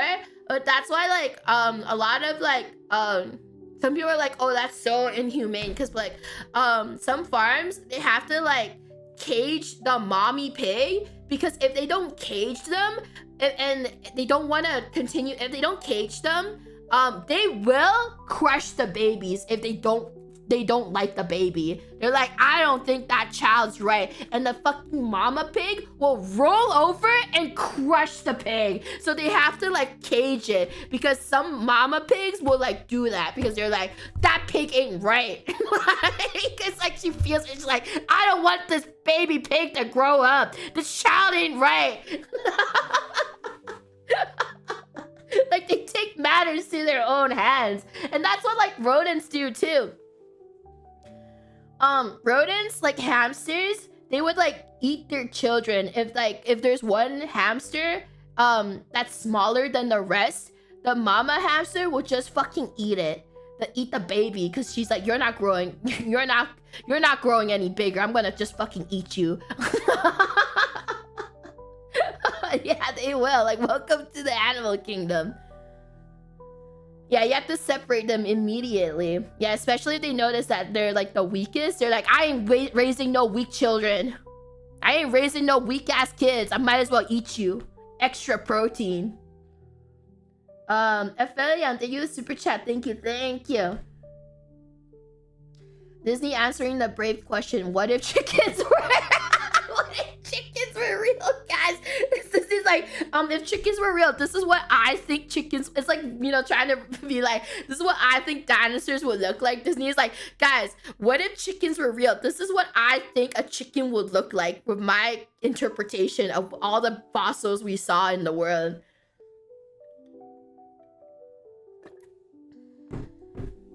Mr. Broken Bond, thank you for super chat. Thank you. If humans didn't intervene, pandas would have died up. Yeah, no, I've always said pandas literally are alive because of pretty privilege. Thank God. Thank God they're so fucking cute.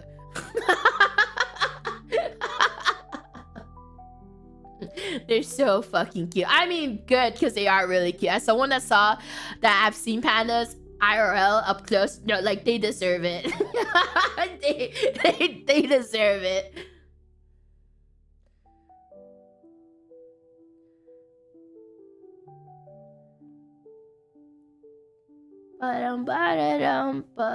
Koalas too. Look, I can never see koalas the same anymore because all of them have chlamydia. Like I feel like some of them are even like born with chlamydia too. I could never see koalas the same. What, for you guys don't know? Yeah, all koalas, like majority of koalas, have chlamydia. For those who, fun fact. And also they're really high all the time because they're not supposed to eat eucalyptus leaves because eucalyptus leaves actually make them incredibly high. So like every koala you see not only has chlamydia, but are also like, they're like, they're not there.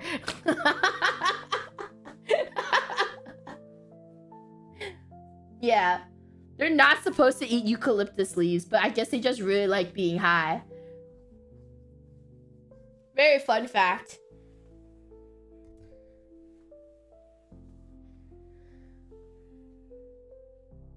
Yeah, they're all like, they're all zoomed out. That's so relatable. I wish my birds were real. My Oshi is just Yo, thank you for the super chat. Thank you. Oh yeah, back to Zootopia. Also, other than Paw Bear, I know some of you guys were like, oh yeah, the Kojima thing. But yeah, the director of Zootopia invited Kojima to voice act like a side character as well, to like as like an Easter egg as well. So he's like the fucking, what's it called? The mole in like, yeah, Kojumbo's in there too. Kojumbo's is in Zootopia too. I'll give you guys the tweet. He's literally the police mole cop in the film. That's what I'm saying. They got everybody in Zootopia too. In Japan. Zootopia, like all the famous people. Zootopia 2, Japan voice actors. I swear to God, if I look at the cast list of the Japanese cast, it's gonna be like, oh, hey, I didn't know that she was there. Okay, sorry, I'm like looking at like the English voice acting roles. I was like, oh, I didn't know these people were there too. All right, Japanese cast. I don't know like who the Japanese actors and actresses are, but I would assume they're all like incredibly famous actors and actresses as well. All right, let me check. All right, who's the snake? All right, who voice acts the snake? Oh, like no. The guy who voice acts the snake in Zootopia 2 is okay. These are his roles. He is Dabi in My Hero Academia. Oh my god, he's Kaima in God. Oh my god, he's Kaima in what's it called? God, who is it? God, the world God only knows. I love that anime / manga. I love the God. I love the world God only knows. That's such a good anime / manga series. I fucking love that show. So I love the manga. Like I read the manga before the anime came out, and I fucking love it. I also have like all their songs on my phone. It's like one of my favorite anime / manga series. I forgot her name because it was so long ago. Back when I don't know, it was just such a what's the word? Such an interesting series. Such an interesting concept too. What's her name? The fucking demon girl. Cause I have her in Android too.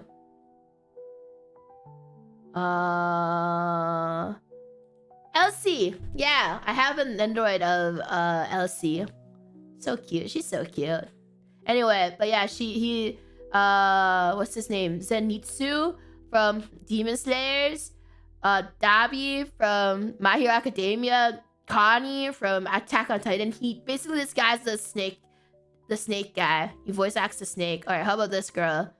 I'm literally looking up all the Japanese cast just to see how famous they are. I feel like they're all very famous people. Who's this guy?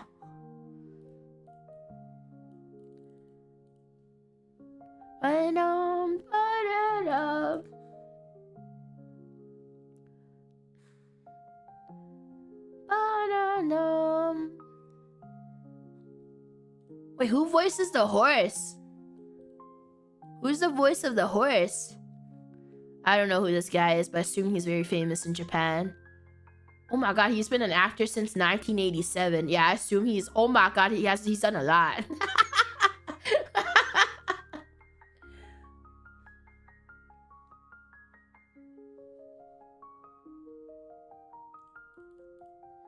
Yeah, no. The Zootopia... I mean, the first Zootopia was our A-list cast too. Like for English... not the first. I mean, the English cast is also like a lot of A-listers as well. Savvy!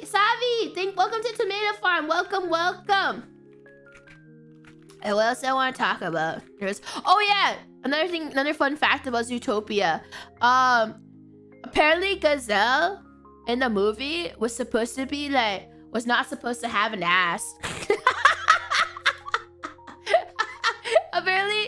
Apparently, fun fact, but Gazelle was supposed to be like skinny as fuck, and then Shakira was like, no, give her an ass. Yeah, wait, let me see my concept art. Yeah, apparently in an interview, Shakira was like, yeah, I told Disney that she must be like thick as fuck. Or like she must be thick. Dude, Gazelle. And then that's why Gazelle is so thick now. Bless you, Shakira. Thank you, Shakira, for doing God's work. You blame her. Wish I could find it. Gazelle.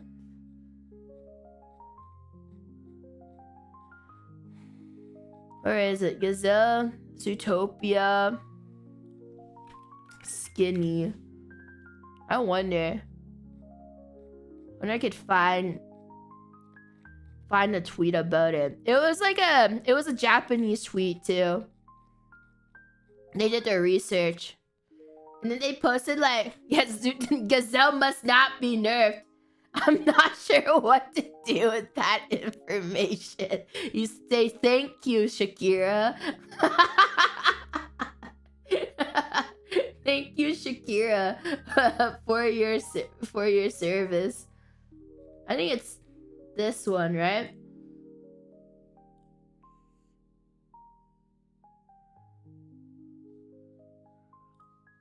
What is Shakira? Okay, wait.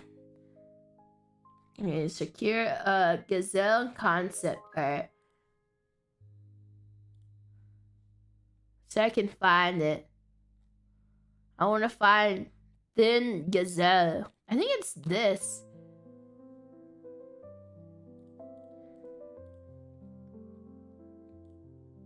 Is it this? No, that's when Shakira got involved. Please show. I'm trying to find a before and after. It was like from the art book.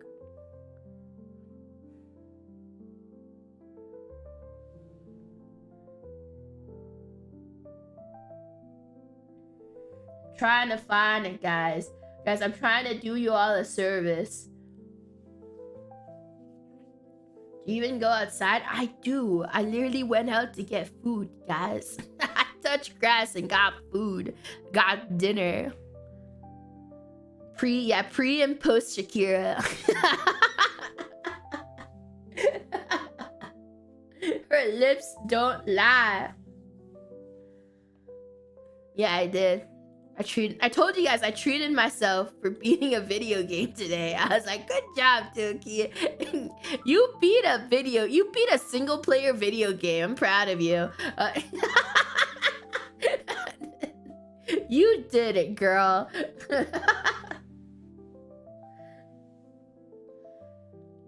But I'm so proud of myself.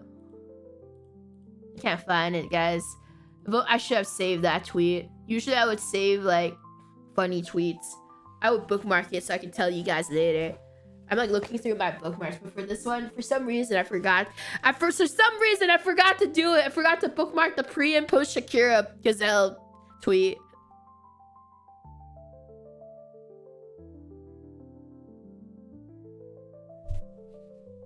I'm so sad.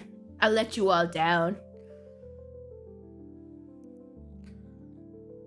See, I want to check something out real quick. Oh yeah, I'm like looking through my tweets right now. Do you know like 6ix9ine?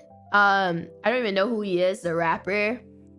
Bro, that's so like that's crazy. That's crazy. So he had an interview recently. I bookmarked this. I don't really know like much about him as a person or his songs. Is it Takeshi? I don't know, guys. It's Takeshi 6ix9ine. Yeah, that guy. So there was an interview that he did recently. Bro, that guy's 29. Holy shit. So he did an interview recently, and like this man designed his bedroom to look like a hotel room, and he said he did it because it's easier to cheat. So this is what he said. I'll quote what he said. If I ever cheat on my girl, I'll be like, I wasn't in a hotel, I was in my room. Because like his room would look like every hotel room that he stays in, because all hotel rooms have like you know, a signature design. So they'll like, you know, if he shows a photo of him in his room, it'll like the girl couldn't tell because so why are you saying this on an interview? So it's actually crazy. Like his room actually just looks like a generic hotel room. That's actually fucking crazy. What a moron. Okay, bro, like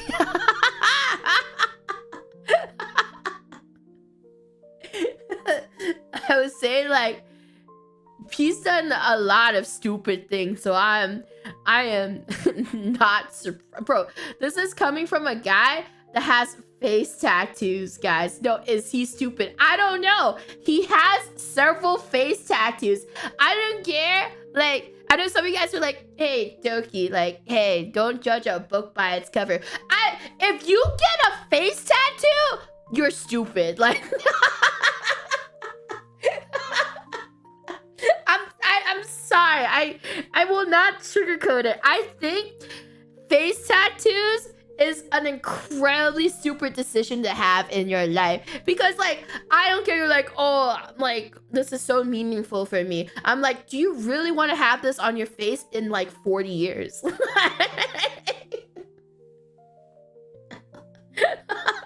like I'm just like, at least on the rest of your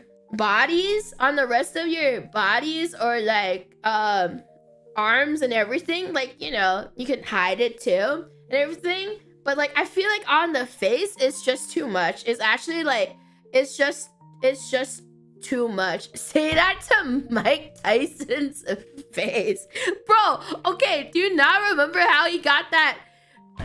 Okay, I think like when he got that tattoo, he was like downhill right at that time. Like he was literally on so many fucking drugs and substances that led to him like getting that tattoo. And like The Hangover was his like he was peak crazy. And like at The Hangover, when he was like at his lowest, and the only reason he like picked himself together was because of The Hangover movie. Because during the filming of The Hangover movie, in an interview, he was saying like, bro, I don't even remember what was going on during The Hangover films, because I was so fucked up that I don't even remember what the fuck I was doing or like what was going on, because I was so fucked up on every type of substance during filming of that movie. And that was that was when he realized he had to get his life together. Like he had to get his shit together.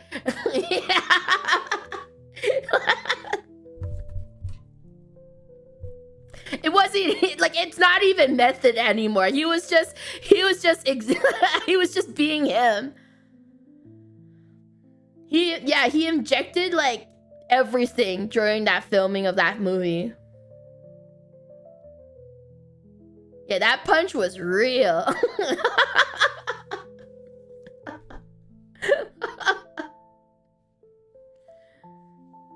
Yeah, it took that filming. Wait, Hangover. I remember reading about that. I was like, holy shit. Yeah, I was a drunk and high pig while filming. Bro, he was blitzed out of his mind. What's it called? When you're on, oh my god. There's like a word for it. Bro, not only does he have every substance in his body, he was also incredibly drunk. Yeah, is it crossfaded? Yeah, he was fucking crossfaded out of his mind during the filming of that. That's crazy.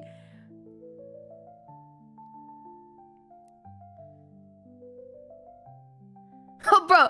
Sue said he looked like a pig during the time of filming. Did not even know he was set to feature in a comedy classic. He just sticks showing out there like, you gotta do a filming of a movie real quick. He's like, what?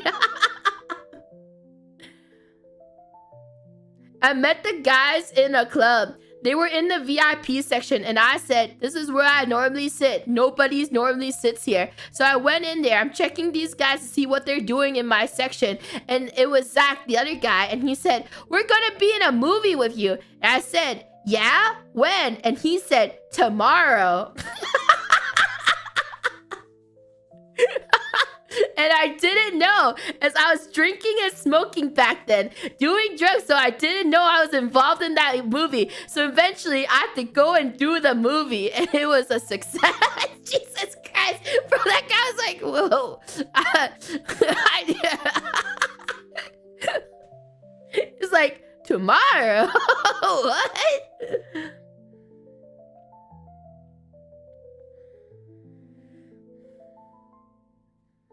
No, I'm pretty sure the manager reminded him, but he was not conscious as a person. But yeah, like, anyway, as I said, like, I don't care about tattoos or anything. I don't have tattoos. I think, like, you know, some tattoos are really cool. But I personally, I'll never have a tattoo or have earrings because I'm a fucking pussy when it comes to pain. Like pussy when it comes to pain and doing anything to my body. So like, but I do think, like, you know, like the water paint okay, there's like some tattoos that I think are like really interesting and super cool, like the water paint tattoos and the pixel tattoos. I think those are like incredibly beautiful.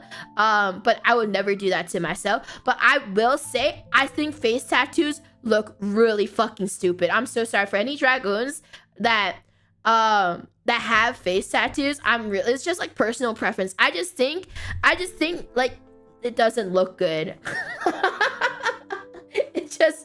I just personally just don't think it looks good.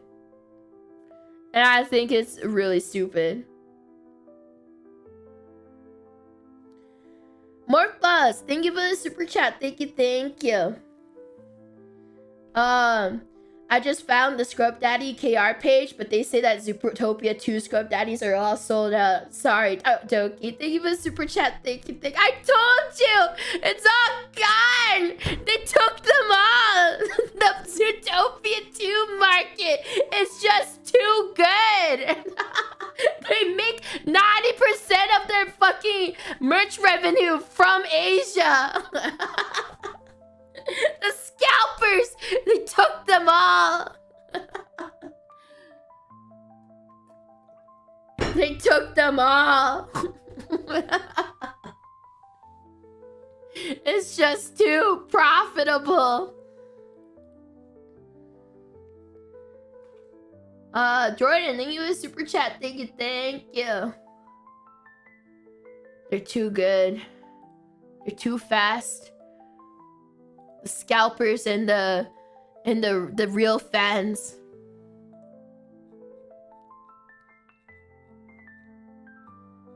That's why I'm saying, why is it just exclusive to Korea? Also, another thing I want to talk about, but like apparently people are, because like of online shopping, thanks Jeff Bezos. You go, Jeff Bezos, Jeff Bezos. I remember this. What was that song again? Jeff Bezos, Bo Burnham song. I fucking love that song so much. Okay, wait, I gotta mute this because I can't let you guys listen to this because I don't want it to get striked. What is it? How do you sing it? Oh, okay, here's the song. It's such a good song. Come on, Jeffrey, you could do it. Okay, Jeff Bezos lyrics. What is it called? CEO, entrepreneur, born in 1964, Jeffrey Bezos. CEO, entrepreneur, born in 1964, Jeffrey Bezos. Come on, Jeffrey, you can do it. Pave the way, put your back into it. Tell us why, show us how. Look at where you came from, look at you how. Zuckerberg and Gates and Buffett, amateurs can fucking suck it. Fuck their wives, drink their blood. Come on, Jeff, get him! Bro, it's Jeffrey Bezos, bro!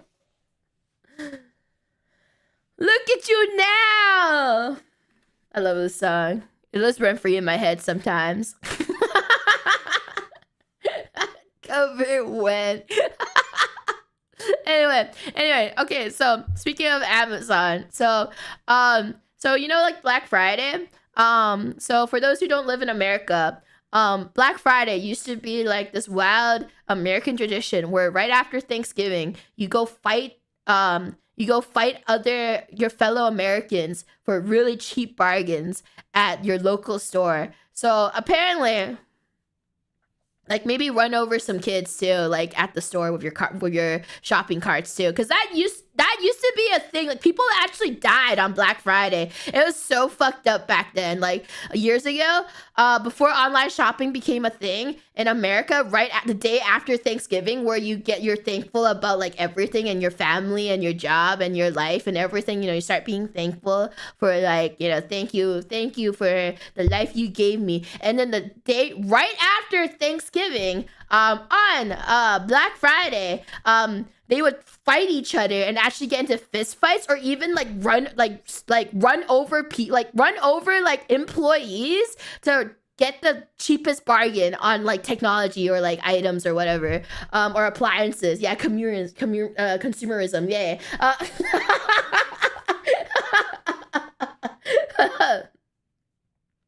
Shoppers used to actually go to war, and people actually fucking died, like employees and workers, and like, you know, like other customers would, some of them will get like run over by other people, just so they could fight for like the cheapest bargain.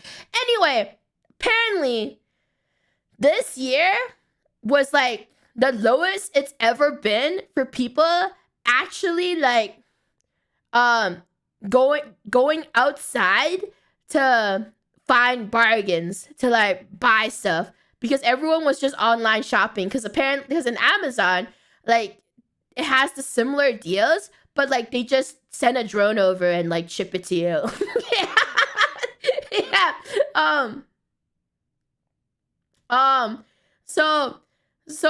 Yeah. So I guess like it's good because there's less deaths now. There's less deaths going on Black Friday. Yeah, so now, because you know the things are shipped to you and you don't have to go outside and camp out of like a Target or Walmart. And also like apparently the stores started lying about prices now and pretend to be like fake discounts. So like they would just like do like a fake 50% off or some shit. You know, they would be like, oh, let me just add like ×2 the original price, and then like put like /50% off. So like stores do that now to like pretend it's Black Friday, so it's not actually a bargain anymore. So that's why like people stop going to stores. And like, I really wanted to talk about it because apparently like Target was so desperate to get customers to show up on Black Friday, because like, you know, I guess like people realize like as the years goes by, like I guess like market analysis team realized like people don't go out to shop anymore. Like malls are dying. We all know that. Like everyone knows malls are dying now. Like the reason why people go to malls these days are just to like to hang out, or for like the more entertainment malls, not for actually shopping anymore. It's just for like either like just to hang out, or just to like there's like entertainment stuff to do, or maybe restaurants or stuff. Majority of malls just have restaurants nowadays. It's just food. So like I guess like Target was like, yeah, nobody really goes to shop anymore. I don't think like there's like less and less customers and during Black Friday. So what they did to incentivize incentivize. I fucking can't pronounce that shit. Fuck it. English is my first language. Is that they were like the first 100 people who showed up at the location will get like a special gift bag and a chance to win a chance to win like a grand prize and stuff, a lottery. So I'm opening up the video. So apparently the crazy thing about it is that in the goodie bag, like 100, the Target gift bag during Black Friday. I remember I wanted to talk about it. Is that it had, wait, what was it? It's filled with Uno cards and nerds. So the people, okay, I have a screenshot. So the people who lined up, by the way, like they lined up for fucking hours, by the way, outside in the freezing cold, because thank you global warming. It also works the opposite way. So I like how people were like, if it's global warming, why is it so cold? Because global warming, although it has, I know it's like the name, the warming part is very it's very counterintuitive, because it's like, oh, it just means it makes things warm, but it also makes things really cold. It goes both ways. So it makes things really fucking cold during the winter and really fucking hot during the summer. So anyway, it's super fucking cold the day after Thanksgiving, and people were like lining up for like hours in the cold just to get Uno cards and nerds. I was like, holy fuck, that is so sad. This is their goodie bag, by the way. The first 100 customers at Target during Black Friday.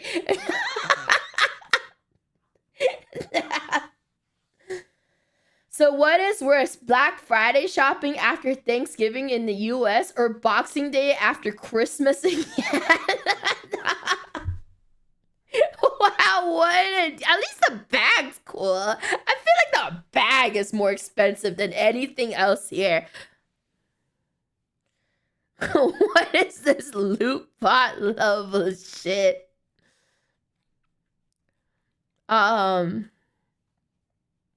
But yeah, no, that's like the incentive for people to line up during Black Friday outside. I feel like Boxing Day was never that bad. I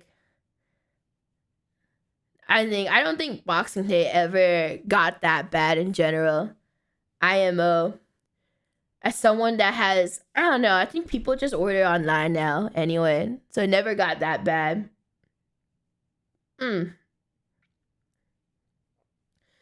Yeah. Oh yeah, and also, this is off topic. This is very off topic, but for those who are into like DC stuff, or like they had a new update on the Absolute series regarding Absolute Joker. For those who don't know anything about DC, there's a new DC series right now, and it's literally like one of the supervillains dark fanfic about the superheroes and the other supervillains. So it's like his own alternate universe. So there's a supervillain named Darkseid, and he made his own like original characters, Do Not Steal fan fiction about like all the superheroes and supervillains in DC. And there's a new update about his own like fanfic basically. The new music, sorry. I had to look over a video real quick. And there's an update regarding Absolute Joker, and apparently he eats babies.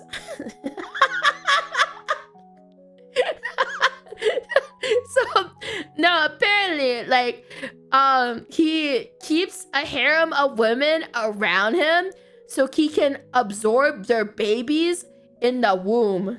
Like, that's fucking crazy. That's actually so fucking evil. So, I don't know if he's the one that's getting the women pregnant, but I think that's what it's implying. So, the Absolute Joker has a harem of women that he just gets them pregnant and then fucking absorbs the babies in the womb.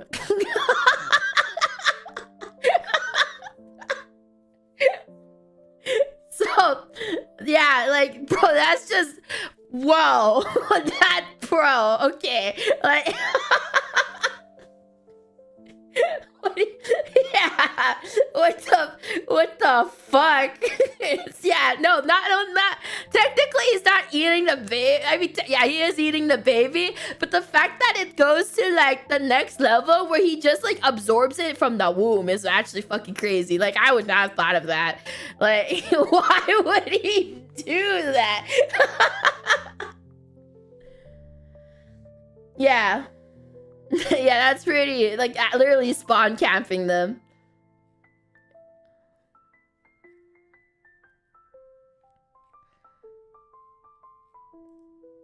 Yeah, no, I was like, holy fuck, that's that's hardcore, man. Bro, Dark Side is so edgy. I mean, his name is literally Dark Side. I'm literally looking through my bookmarks and I was like, oh yeah, I forgot about all of this. All the stuff I wanted to talk to you guys about. Who gets him pregnant? Joker. That's the thing. He keeps a harem of women so he has an endless supply of babies that he can absorb. I think that's the fucked up. It's not just random women. It's that's the most messed up part. It's not random women. He literally purposely keeps a harem of women so he can farm the babies. He's literally farming the babies.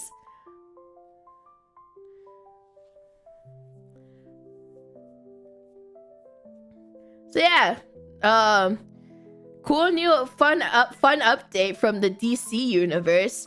That's gonna be owned by Netflix, by the way. Little pivot over it, little like segue to the whole. For those who don't know, Warner Brothers was just bought by Netflix now. So DC is now owned by Netflix, and Netflix has creative control over DC. So I don't know how that's gonna go. I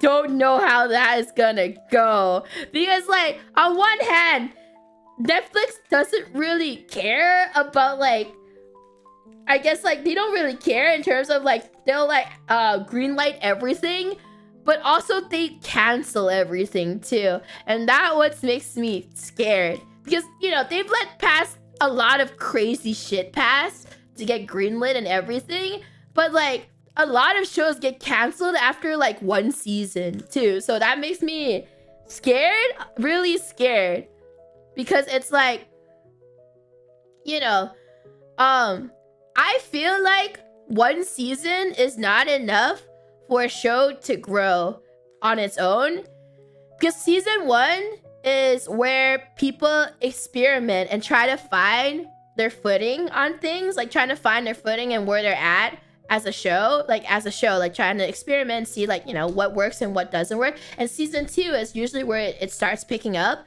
Yeah, so I feel, but then like Netflix, what they like to do is just, if season one isn't like a hit right away, they just cancel it.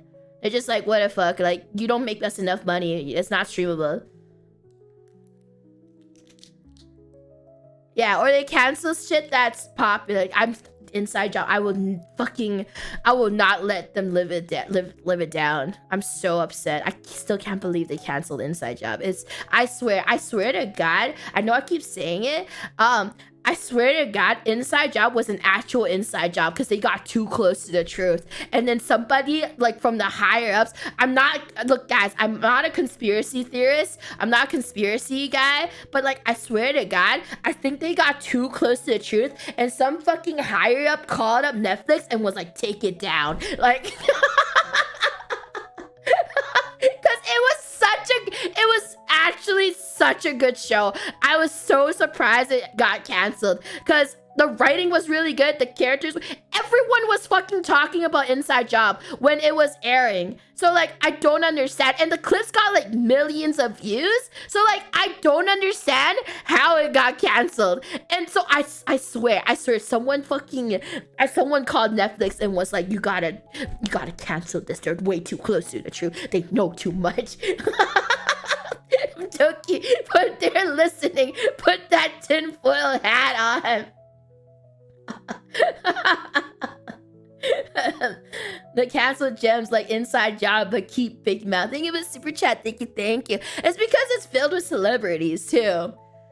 That's the thing. I think Big Mouth stayed only because like the creators of Big Mouth were like super famous and they just wanted like to make them happy. Like I don't know if you guys know, like they wanted to make them happy and keep the connection too, because it's all about like connections as well.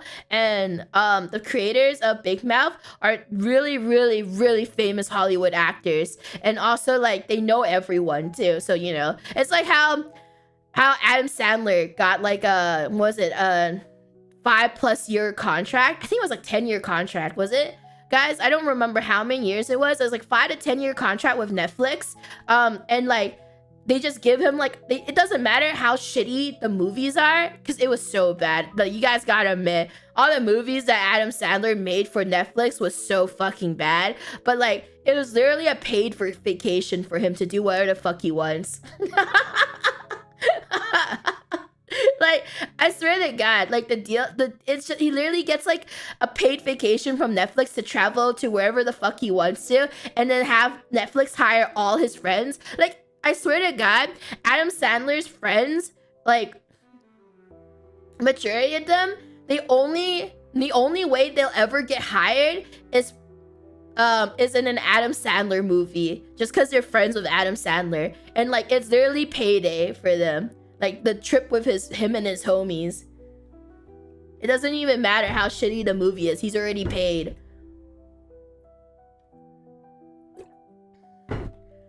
Now that Netflix has HBO. Oh yeah, also Netflix has HBO, by the way. HBO is owned by Warner Brothers.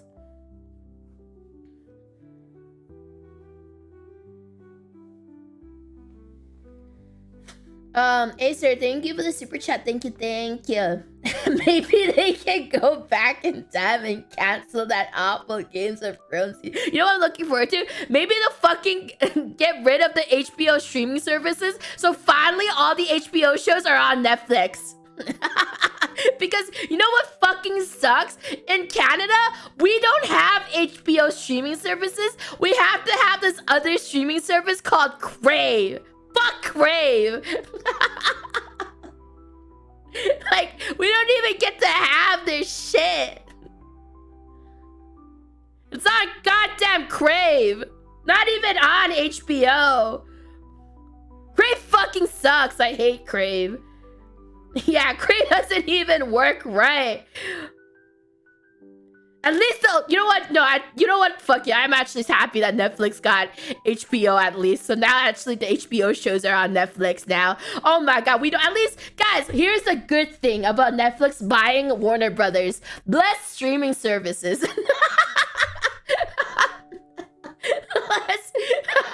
Less streaming services. I just need Netflix.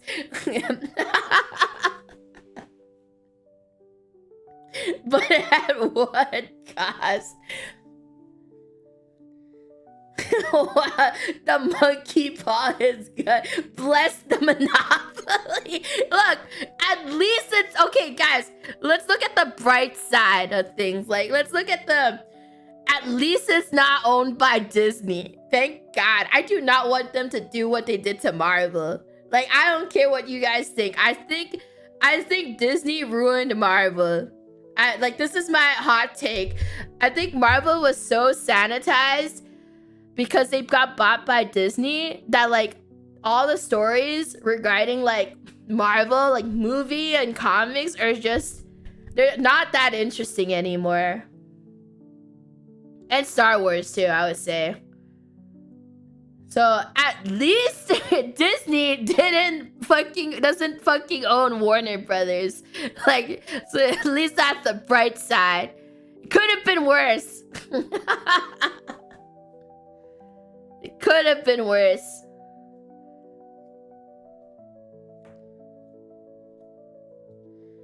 Disney ruined Star Wars with the exception of Rogue One, Andor, and Mandalorian. I've never watched Rogue One and Andor. I've always wanted to, though. I think Mandalorian was really good until Disney pushed Grogu everywhere, and then Pedro Pascal took off the helmet. Because nobody wants to watch The Mandalorian when he doesn't wear a helmet. Like, what the fuck is that? Bro, that kills my immersion, bro. We liked you when you kept that helmet on, bro. Like, you were hotter when you had the helmet. Like, stop. I don't want to see you without the helmet, man. Yeah, the helmet stays on. He just looks cooler with the helmet. Okay, Disney ruined The Mandalorian with 3 things. They pushed Grogu on too much. And also, like, just... I wish he was Baby Yoda, to be fair. I think Baby Grogu would have been much more popular if he was just if he was actually just Baby Yoda. I don't fucking care. People are like, that doesn't make sense, Doki, like, in the story and lore plot-wise. I think if he would kept being called Baby Yoda, he'd still be popular. The moment they revealed that his name was Grogu, nobody cared about him. Yeah. No one cared about him. The moment they were like, his name is Grogu. And I'm like, I don't fucking care. Like, at least name him Yoda Jr. At least that's better. Like,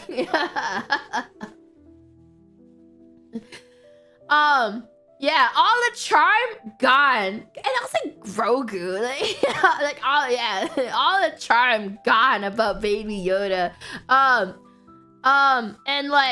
And also, okay, second thing, Pedro Pascal should have kept his helmet on. I'm not watching The Mandalorian for his helmet to be fucking off. Everyone was watching it because the fucking bounty hunter outfit was badass as fuck. And the fact that he took his helmet off ruined it for me. Cause like, it's fine if he does it like once or twice every like season, like maybe once every season. Even then, that's like a little bit too much. But he took it, he had it off like so many times, and like the whole mystery of it was just gone. It wasn't interesting anymore. Like, he should have just, I don't care if he's hot or not, like, I don't care. I just think that he looks better with the helmet. The character was so much better with the helmet on. Yeah, and then like the third point, the CGI Luke Skywalker. Like, that was, I don't understand. Like, I know, okay, the thing is, Disney loves doing deepfakes, like, loves doing CGI and deepfakes, because, like, if anyone ever watched Tron Legacy, they did that with Jeff Bridges and everything. Like, they love experimenting with, like, deepfakes and CGI. But it's so, like, the thing is, they would get actors that actually looked like the original actors. And then they would just CGI on top of it. And I'm like, bro, just use the actors you scouted out that looked like the original actors. Like, that's okay. I feel like they pass. Like, what's the point if you just gonna CGI the face anyway? Actually got a good fucking face double too. Like, I didn't understand. That was my gripes about The Mandalorian. Oh yeah, and then people were like, George, why didn't you stop Disney from doing that? And he's like, bro, I don't fucking own Star Wars anymore. Like, there was a recent panel. There was a fucking recent panel that George Lucas did. And then fans were like yelling at him, being like, why didn't you stop this from happening? Like, why did this happen? And why did that happen? And then he literally was like, bro, I don't even own Star Wars anymore. I sold it. Like, he's like, stop complaining to me. I have no control over it. Like, he can't do anything. He has literally no control over Star Wars.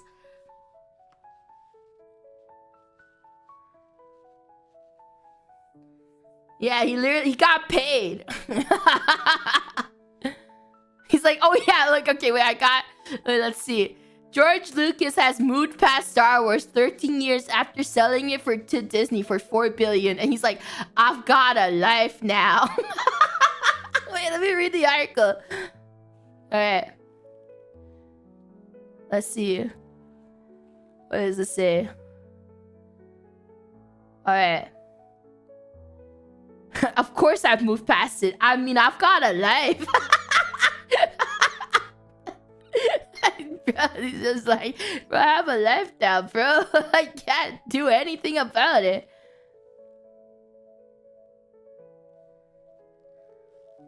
Yeah, made his money and peaced out.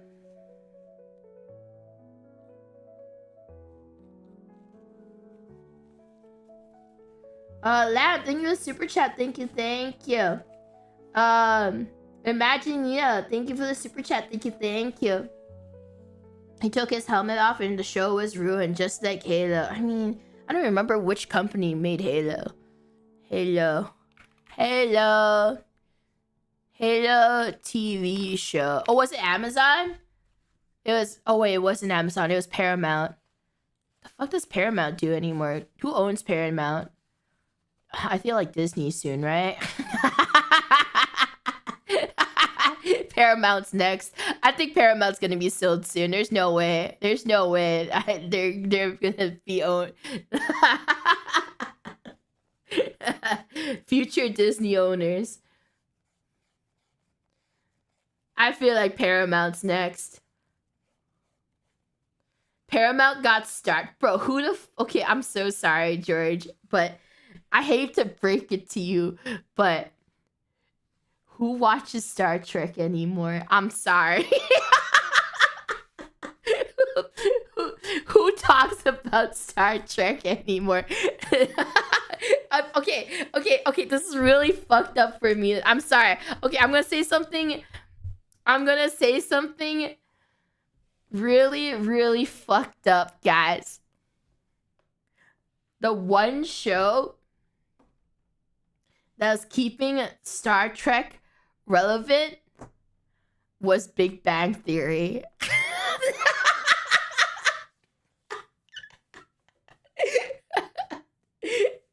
Guys, I know the truth hurts, guys, but you have to admit one of the biggest reasons why, like, a lot of, like, the generations, like, after the current generations knew about Star Trek was because Big Bang Theory kept referencing Star Trek 24/7, and it kept the show, like, relevancy alive because of that.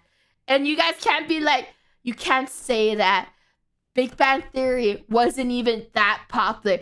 Guys, you don't understand how much of a cultural impact Big Bang Theory had to the normies. Because, okay, Big Bang, okay.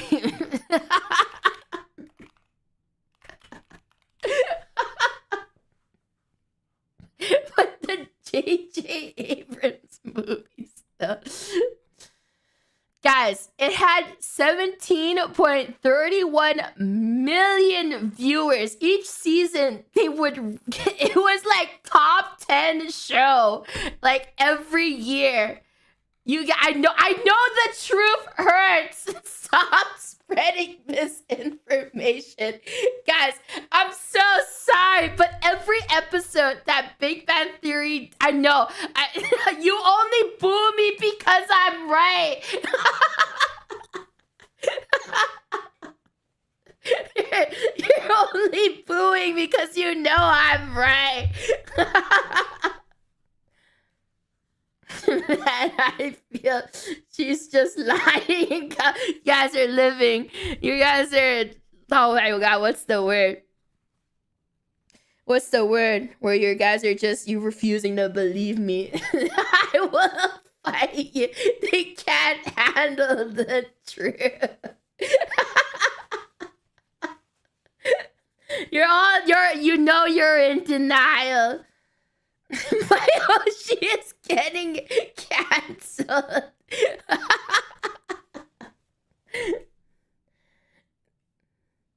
Robotic, thank you for the super chat.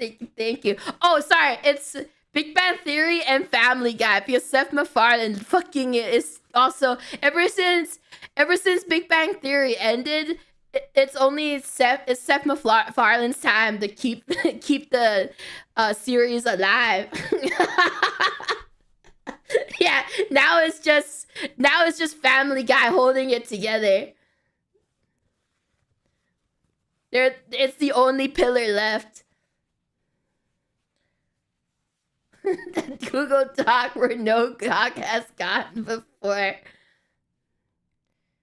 You guys know I'm right. You're only booing me because you're in denial.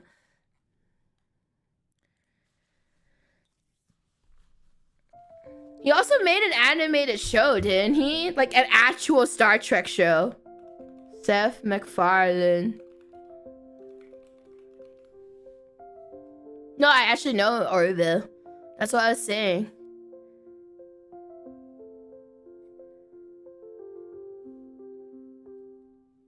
I actually watched Orville because of they kept fucking giving me YouTube shorts about it, so then I checked it out.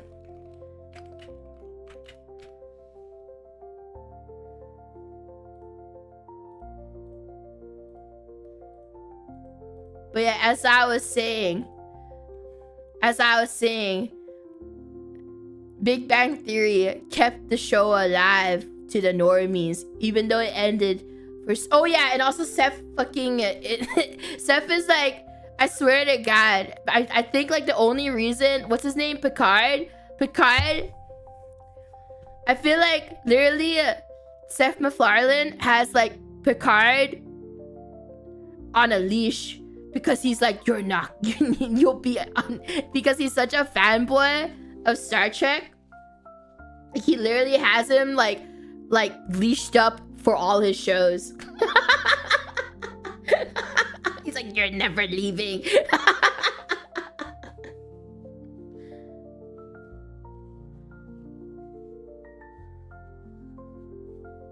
Yeah, Patrick Stewart. You mean Sir Patrick Stewart? I bet you Seth pays him a lot of fucking money just so he can like have him on American Dad.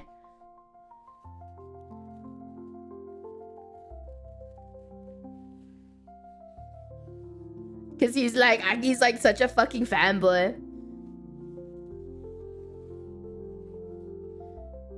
Also, guys,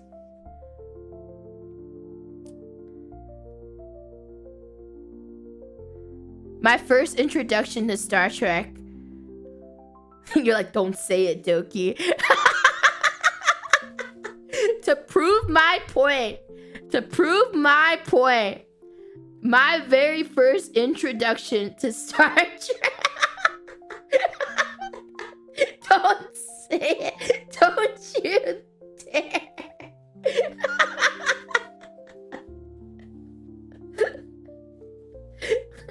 Some things are best left unsaid.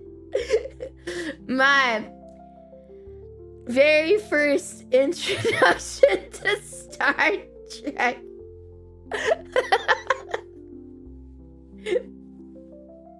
Well, okay, I'll keep it a mystery, guys.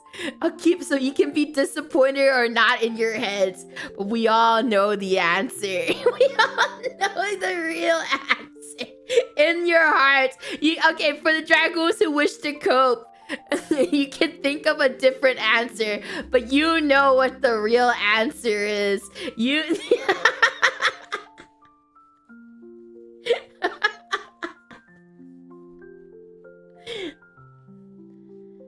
Don't you please say it?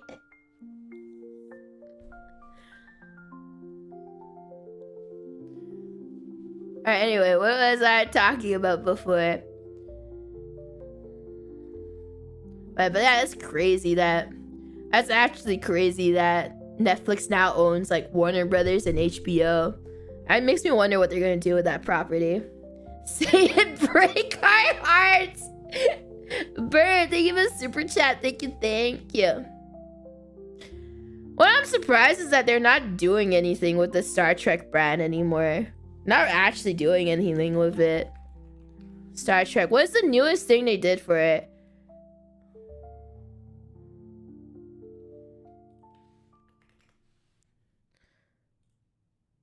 Okay, Star Trek Starfleet Academy. That's only on Paramount Plus. Okay, no wonder no one talks about Star Trek anymore. You can only get it on Paramount Plus. Like, who the fuck has Paramount Plus? I feel like it's old. It's just like Netflix. That's what I'm saying. I think it's either Disney or Netflix are gonna buy Paramount.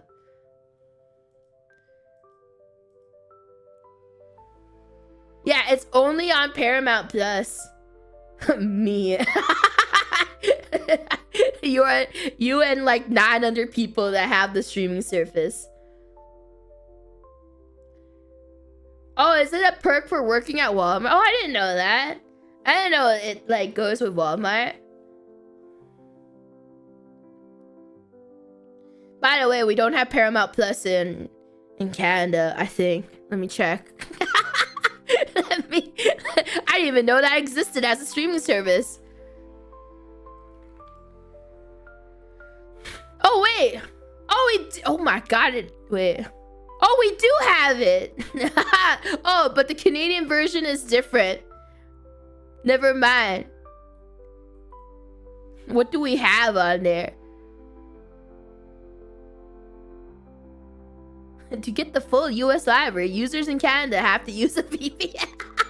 What do we even have on Paramount Plus?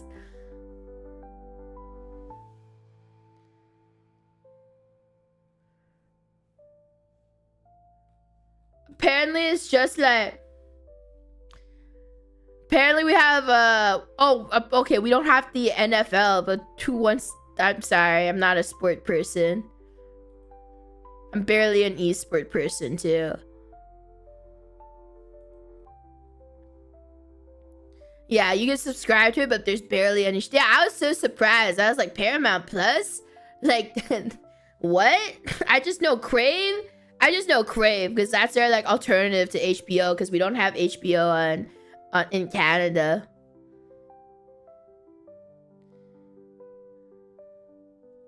What are you, barely an esport person? I don't watch esports that much. I don't know. I like watching gamers.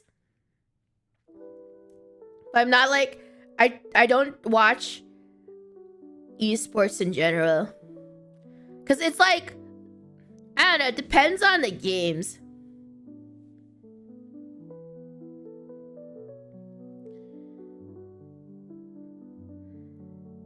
Yeah, I just want to play. I'm just here to game. It's like how, like, I like playing volleyball. I like playing soccer. But I don't like watching. Like, I don't like watching I'm sorry. I know, like, like, the timing of that, you know, because, like, the World Cup is going on right now. Other than the time when it was in South Africa. That one was... Okay, I will say when... I will say the South Korea World Cup was hype as fuck. I will say that was hype. But other than that, I have and the Korean World Cup for because of the I remember the Korean chant. Ba ba Korea. I say, oh, Mr. Korea. Is it that? I don't remember how to say it. I remember the chant, but I love the chant for it. Like,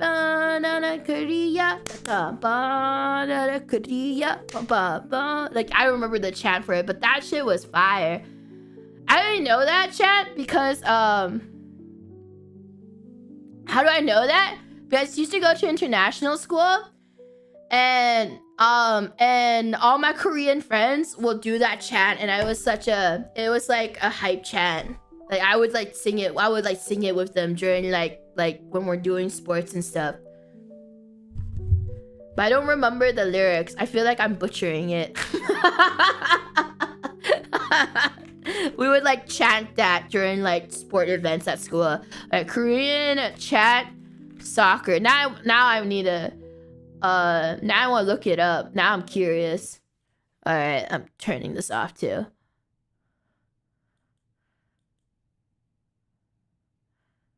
Wait. I'm looking it up real quick.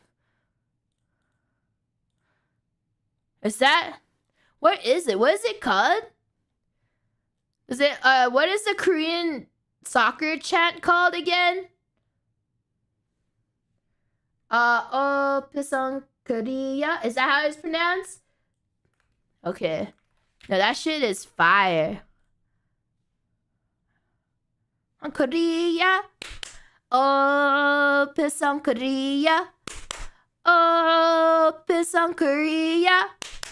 Oh, oh, oh, oh, oh. Oh, yeah. Oh, Pisong Korea. Oh, Pisong Korea. Oh, Pisong Korea. Oh, oh, oh, oh, oh. That's so fun. Yeah, oi, oi, oi. It's Pilsan. No, it's Pilsan. Oh, Pilsan Korea.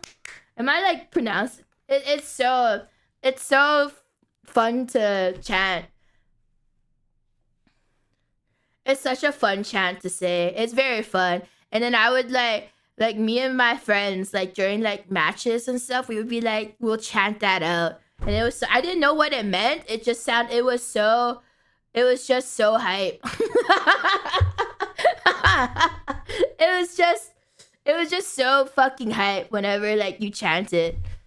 And it's like, Aussie, Aussie, Aussie, oi, oi. I love these like sport chants because they're always be so fucking. It's like Aussie, Aussie, Aussie, oi, oi, oi, Aussie, oi, Aussie, oi, Aussie, Aussie, Aussie, oi, oi, oi. It's just so fun. Yeah, it's pretty hype. It's like one of my favorite. The Korean chant and the Australian chant is one of my favorite like sport chants and everything. But yeah, like I would say like the only two sporting events that I was like super hyped about and like I actually watched like sporting events was literally like the what was it? Like I said, the World Cup in South Africa because it's like because of Shakira and the vuvuzelas. Waka waka eh. Oh, and also the octopus. It's because of the octopus, by the way. For those who don't remember, the famous World Cup octopus came from the South Africa World Cup. So I think it was an octopus. Yeah, Paul the octopus, guys. Oh my god, that's a throwback. The craziest animal prediction thing. So Paul the octopus apparently predicted, like I remember this when it was happening. He would successfully predict the winner of each match during the World Cup, and everyone's like, "Whoa, Paul the octopus!" Everyone's cheering on for Paul. He's like, "Paul, who do you think is gonna?" He was like a magic 8 ball. He's like, "Who do you think is gonna win the World Cup?" And he and he somehow managed to get every fucking pick right except for like what the last game, right? I don't remember. It was either the last game or the last 2 games he fucked up. But he literally had like he was a prediction master. He was a savant of like soccer. Yeah, I think he got every prediction right until either semifinals or the finals. I don't remember. Imagine the amount of money people won by betting against Paul. Yeah, he had a fucking streak going. Also, Waka Waka too. That's like the reason why I think South Africa World Cup was the most hype like sporting event ever. Like everything just led to it. Literally Waka Waka, vuvuzelas, and fucking Paul the octopus. Waka Waka is like the fucking best like sporting like World Cup song they've ever done. I need to listen to it. Banana, banana bottles. Banana,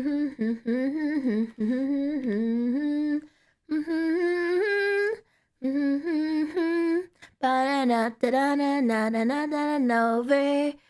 Na na na na na na.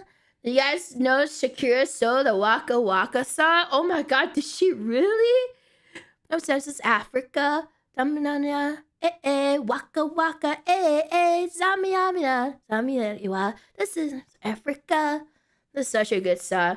I feel like, okay, the thing is, Shakira, I feel like, okay, this is a hot take, but like, Shakira songs, I think like, Shakira songs, they all sound very similar. But they're all really good. I know they all sound really similar, but yet I feel like it doesn't matter to me because they're bops though. They're pretty good, even though they all like I would keep taking the same song over and over again.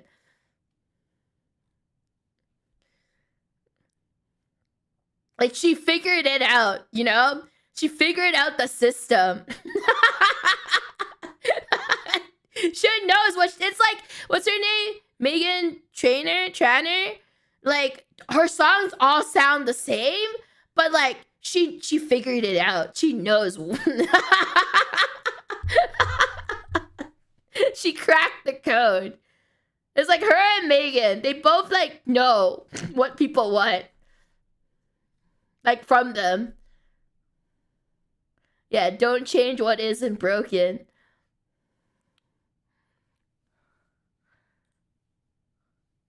I've never listened to the Spanish version, but I grew up with the English version. Waka waka, ba-na-na-na-na-na-na, cause this is Africa, ba-na-na-na-na, waka waka, Okay, I love that song. But like I said, yeah, those two events are the only events I know when it comes to sports. But yeah, I don't care much about, I don't care much about like others. Like I know there's a World Cup right now. I know there's a World Cup right now going. That's about to start. I don't even know where the fuck it's gonna be. It's gonna be there soon. World Cup soccer or football. FIFA. We all know FIFA's like corrupt as fuck though. Like. It's like we all know, but we pretend we don't see. Like,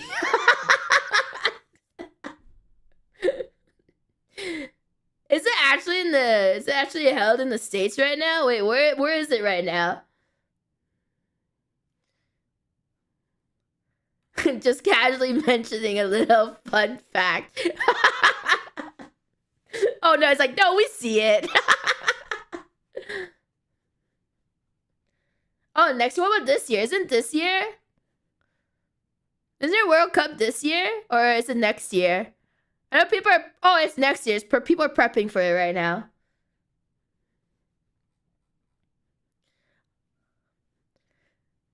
Doki trying to see how many fandoms she can piss off. Where the fuck are we gonna have it in Canada? Bro, our team does not do that well. Women's soccer, on the other hand, we do well in that. I don't know about... Okay, World Cup soccer, Canada. I don't know about, like, our soccer team in... Do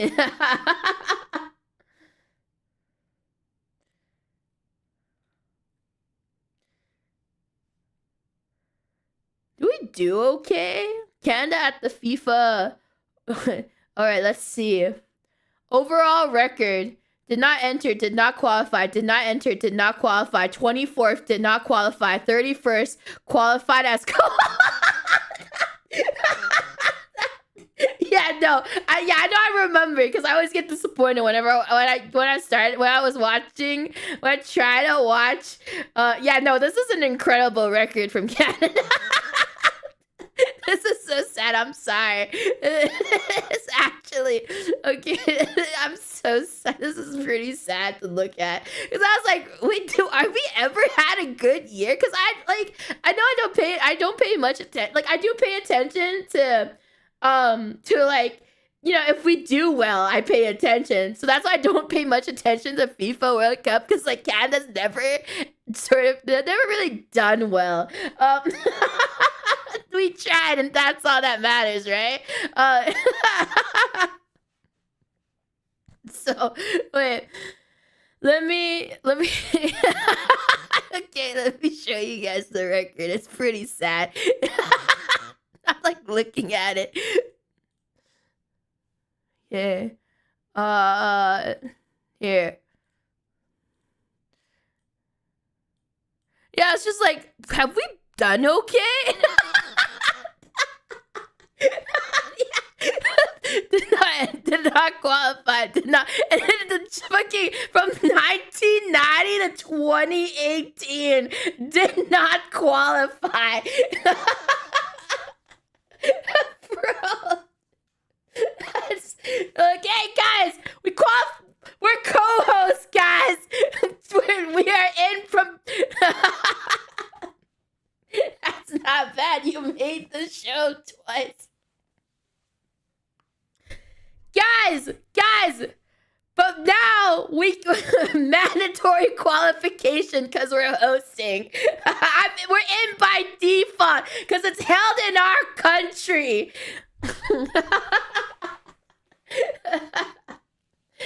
Let's go.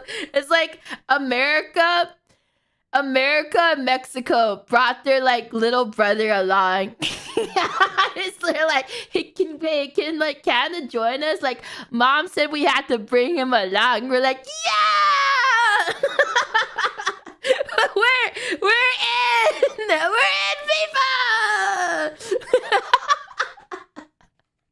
Mom said like we have to bring Canada along. Can he join us? Mom says Canada gets to play. Yeah, we got its co-host. Mexico bringing both its siblings. Hey, look. America also has a really good female soccer team too, okay? Like, we have a decent female soccer team, I'm pretty sure. Like, I've seen our female soccer team do well. Alright, let's see. Oh, wait, no, that's 2025. That doesn't count. I'm talking about overall results. Yeah! That's pretty... Okay, we have a good record. No, we don't... Shh. Okay, shh.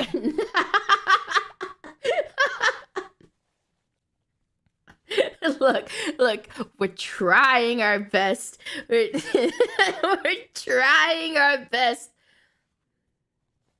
Chikori, thank you for the super chat. Thank you. Make it buy Doki merch in Korea. Oh yeah, I have Doki merch at the Korean Animate store right now. If you guys wanted to go check that out, all my dragoons in Asia. We do have Doki Bird merch in the Animate stores. That's like the Korean collaboration that we did, I think like last year. So if you are in Korea, yeah, unfortunately there's no international shipping, but if you're in Korea, you'll be able to find it. When we did the Korean collab a year or two, I think like a year and a half ago, it's there. But yeah, thank you for the super chat, Chikori. Thank you. Look, dude. Canada okay, wait. Okay, look. The thing is, Canada at the FIFA Women's World Cup, we qualified. You can't say that. It's still pretty decent because the Canadian Women's FIFA World Cup team qualified. Compared to the FIFA World Cup. That's huge. And in 2003, they got 4th place. Look, I know 2003 was 20 years ago, but it counts. It counts. It fucking counts. That's huge. 4th place. Let's go. And if you're asking, oh, how many teams were there? There were 99 teams in 2003. Okay? 20 years ago, 99 teams tried out for the FIFA Women's World Cup. And Canada not only qualified, we got 4th place.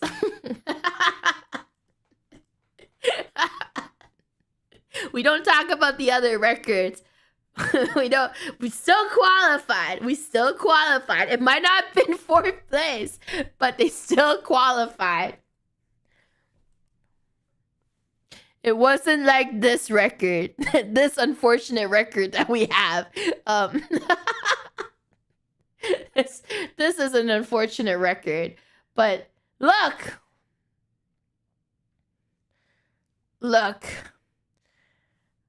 we're hosting, so you can't get rid of us now. So we got in by default this time around. Our big brothers vouched for us, so we're in. The record should never been shown.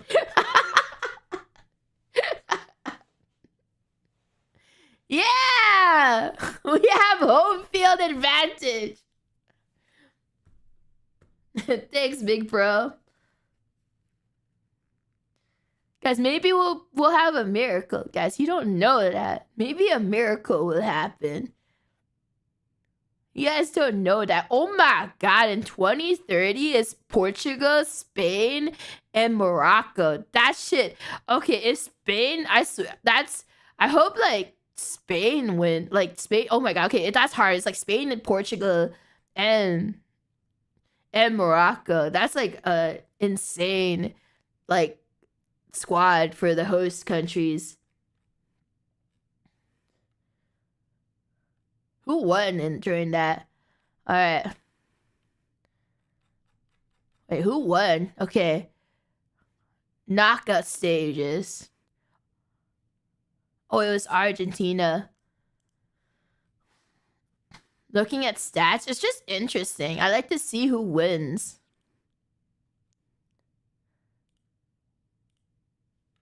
It's just really interesting to see. Yeah, it was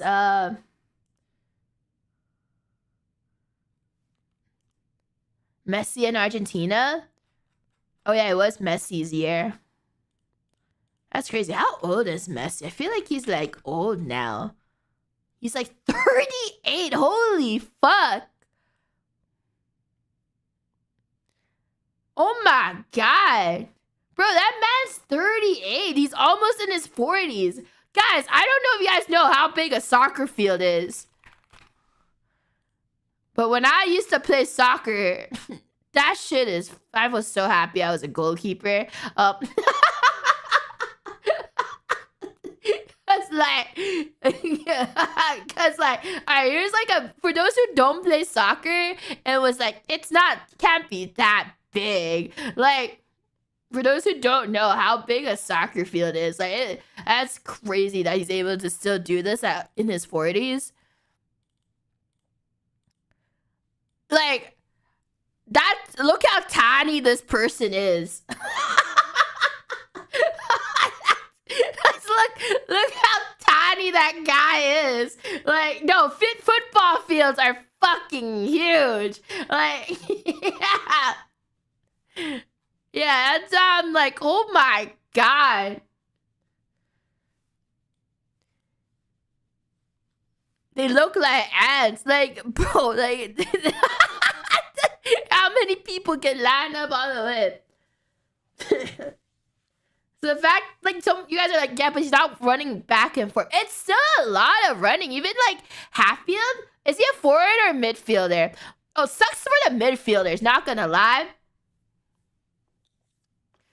Not gonna lie. And like, by the way, for those who don't know how long a game is, okay, I don't know if it's okay. How long is a game? And so I just don't want to be like wrong, but it's like 2 45-minute halves. So like that's like, yeah, that's like a 90-minute match running back and forth. That's like doing like running back and forth, back and forth, back and forth, and also having enough energy to fucking kick the ball. Like that shit's a lot. And being 40 and doing all of this too. That's a lot of fucking running in your 40s. Like I say, like, you know, like in basketball, I feel like you can still be like, how old is LeBron? Okay, so like you can be like, well, LeBron James is 40, but a basketball court is like, okay, I'll let you guys know how this is the size of a basketball court. Like, I'm sorry, but this is the size of a basketball court.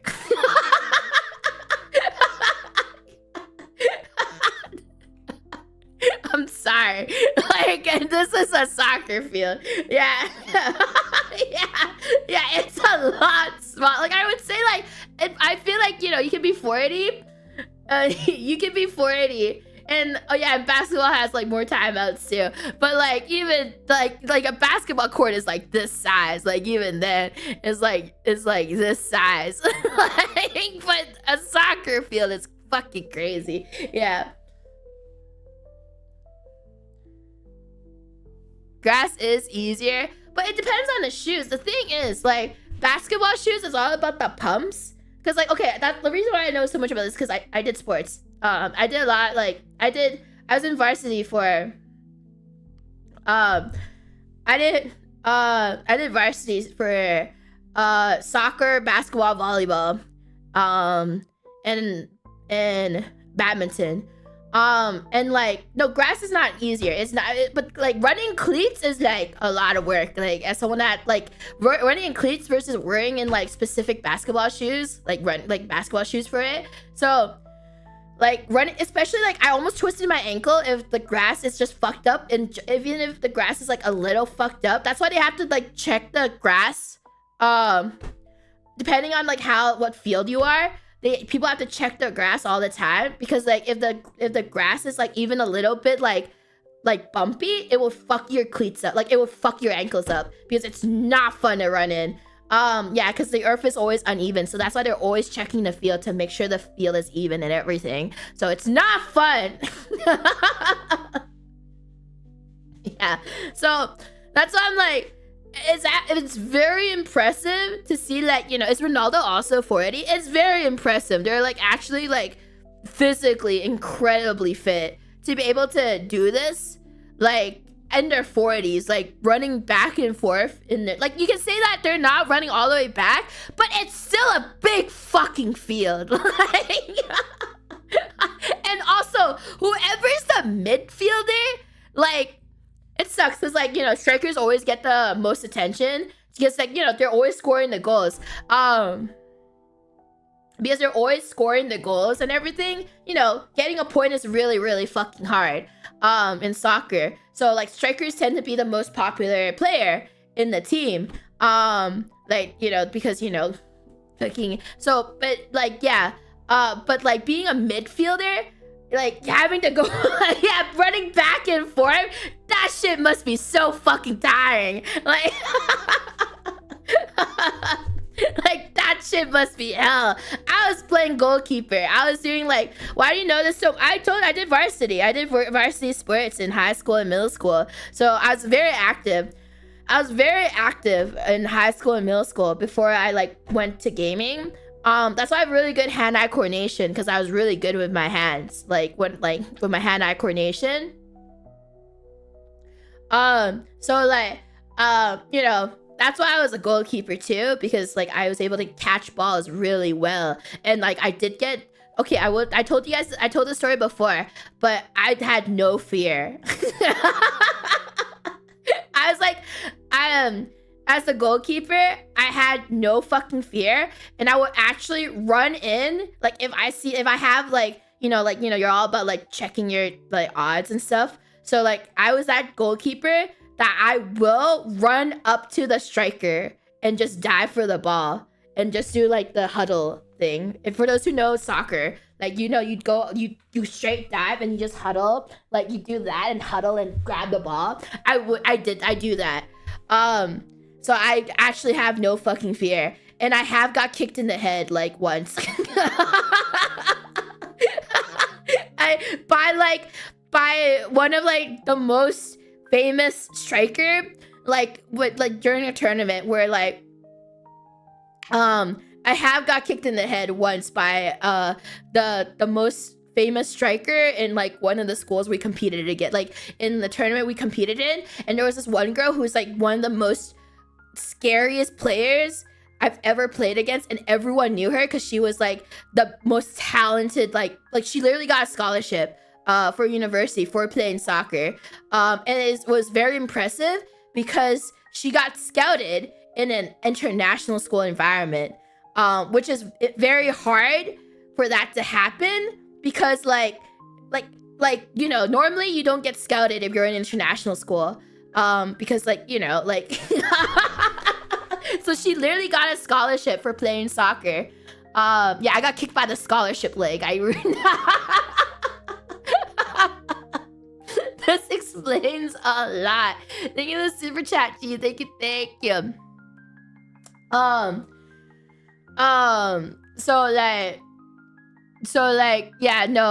She was like the most well-known player during the division, in the division I was in, like with all the schools competing.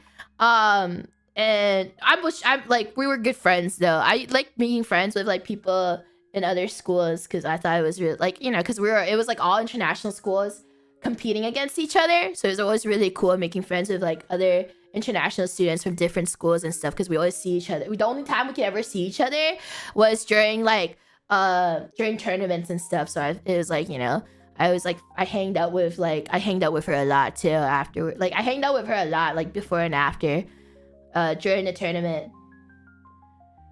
But yeah, what was I saying before? But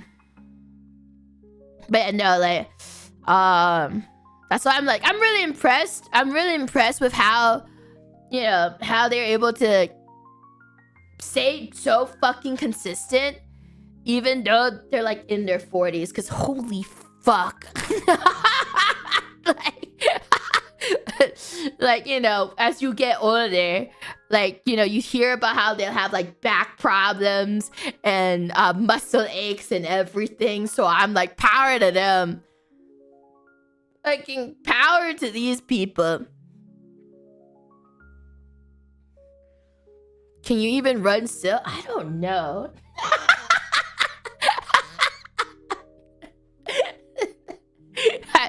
I don't know. I don't remember what it's like to run.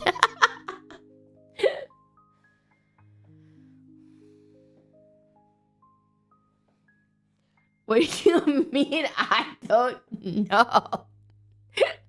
Because like, when do you ever get a chance to run, I feel like the older you get, the less you have to run. You know what I mean? Like, there's no reason to run anymore. It's fun. Oh, yeah. Unless you want to, do cardio and stuff. Yeah. I guess for, like, cardio and stuff, I just like to bike. I like biking more than cardio. Yeah, why? Also, like, I just like doing the biking stuff.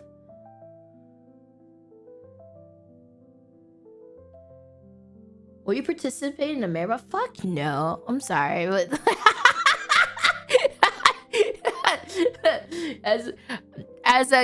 I don't find enjoyment in running. I know there's some people that find enjoyment in running because of the adrenaline rush they get from running. Unfortunately, I'm not that type of person. But you're like, wow, but Doki, you did all the sports back then. Like, why did you do it? You didn't enjoy like the adrenaline rush from this. I liked winning. That's really it. I only participated in those teams because of the rush of winning. Like, I hated practice. I just liked winning in the tournament environment. Fucking practice sucked because you're not actually competing. Yeah, I like the competition. I just hate the fucking lead up to it. This wasn't fun. Because you're like, it's just like, you can't win at, exactly, you can't win at practice. Yeah, don't get runner's high, whatever the fuck it's called. And the thing is, I did enough marathons as, you know, like not marathons, but you know, the mile run. Fuck that shit. I did enough mile runs in school. I don't need to do that in my free time.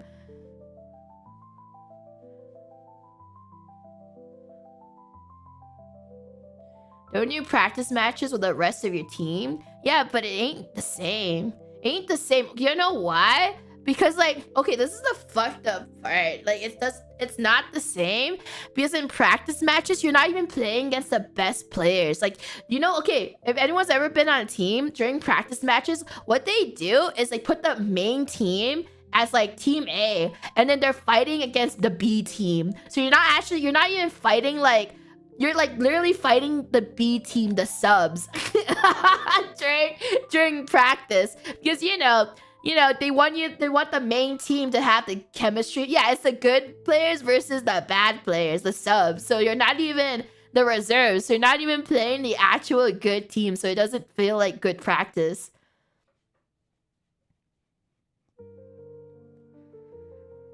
So the only way, so we did have like a practice school, like we do have a school that we would practice against sometimes, which was fun. But that was the only time when practice was fun, like our rival school that was like nearby us.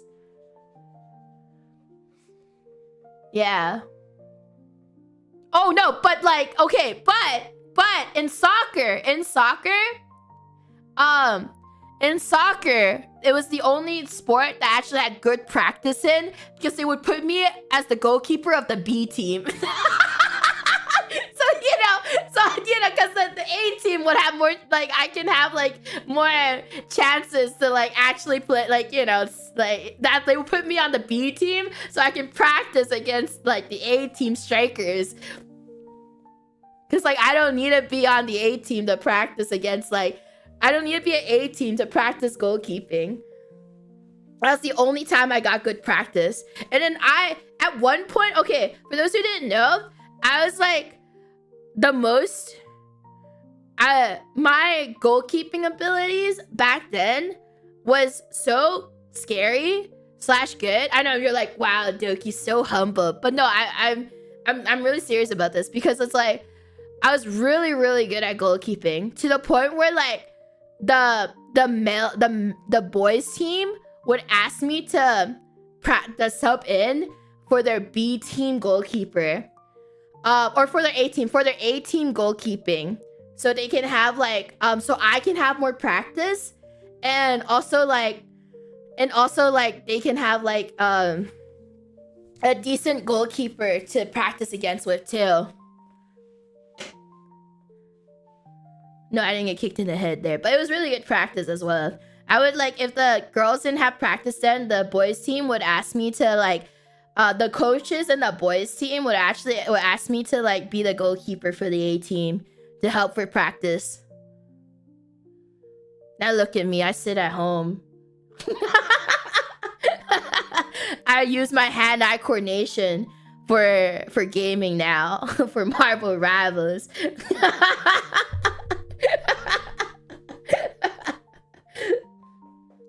I use it for Marvel Rivals now. Relocated. Thank you for the super chat. Thank you. I found more beating money. Give you. Oh, thank you. Thank you for the super chat. Thank you. Really appreciate the support, man. Happy birthday to you. Happy birthday to you. Happy birthday to you. Happy birthday, dear relocated shrimp. Happy birthday to you. Yeah! Happy birthday! I mean, I'm fine with it. Let's run it. Cause like they would make me run even though I was a goalkeeper. That's the worst part. They would make me run even though I was the goalkeeper. And I was like, what are you gonna run for? Bro, what did you run for?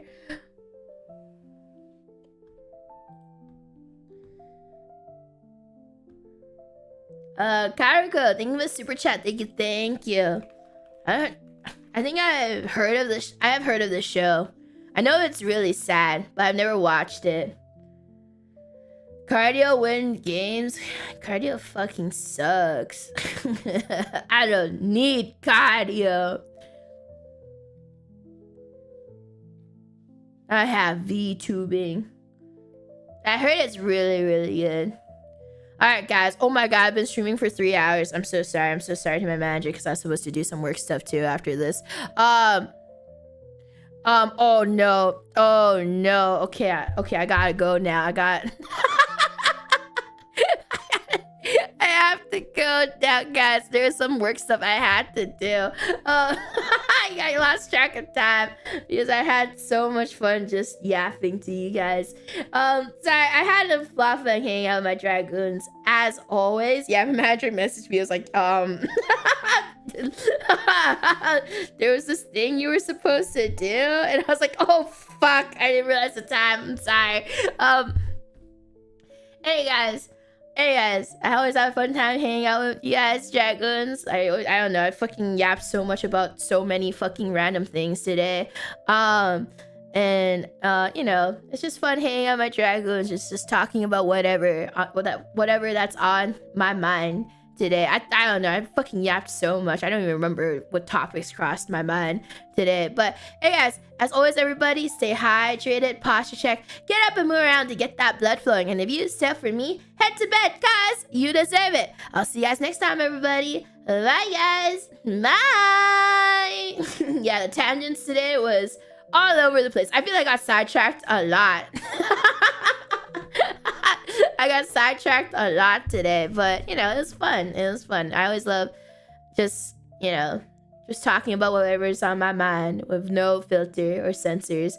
But I hope you guys also have fun just listening to me, or like just listening to me, or just hanging out in general. And thank you all for the support as always. Bye, guys. Bye.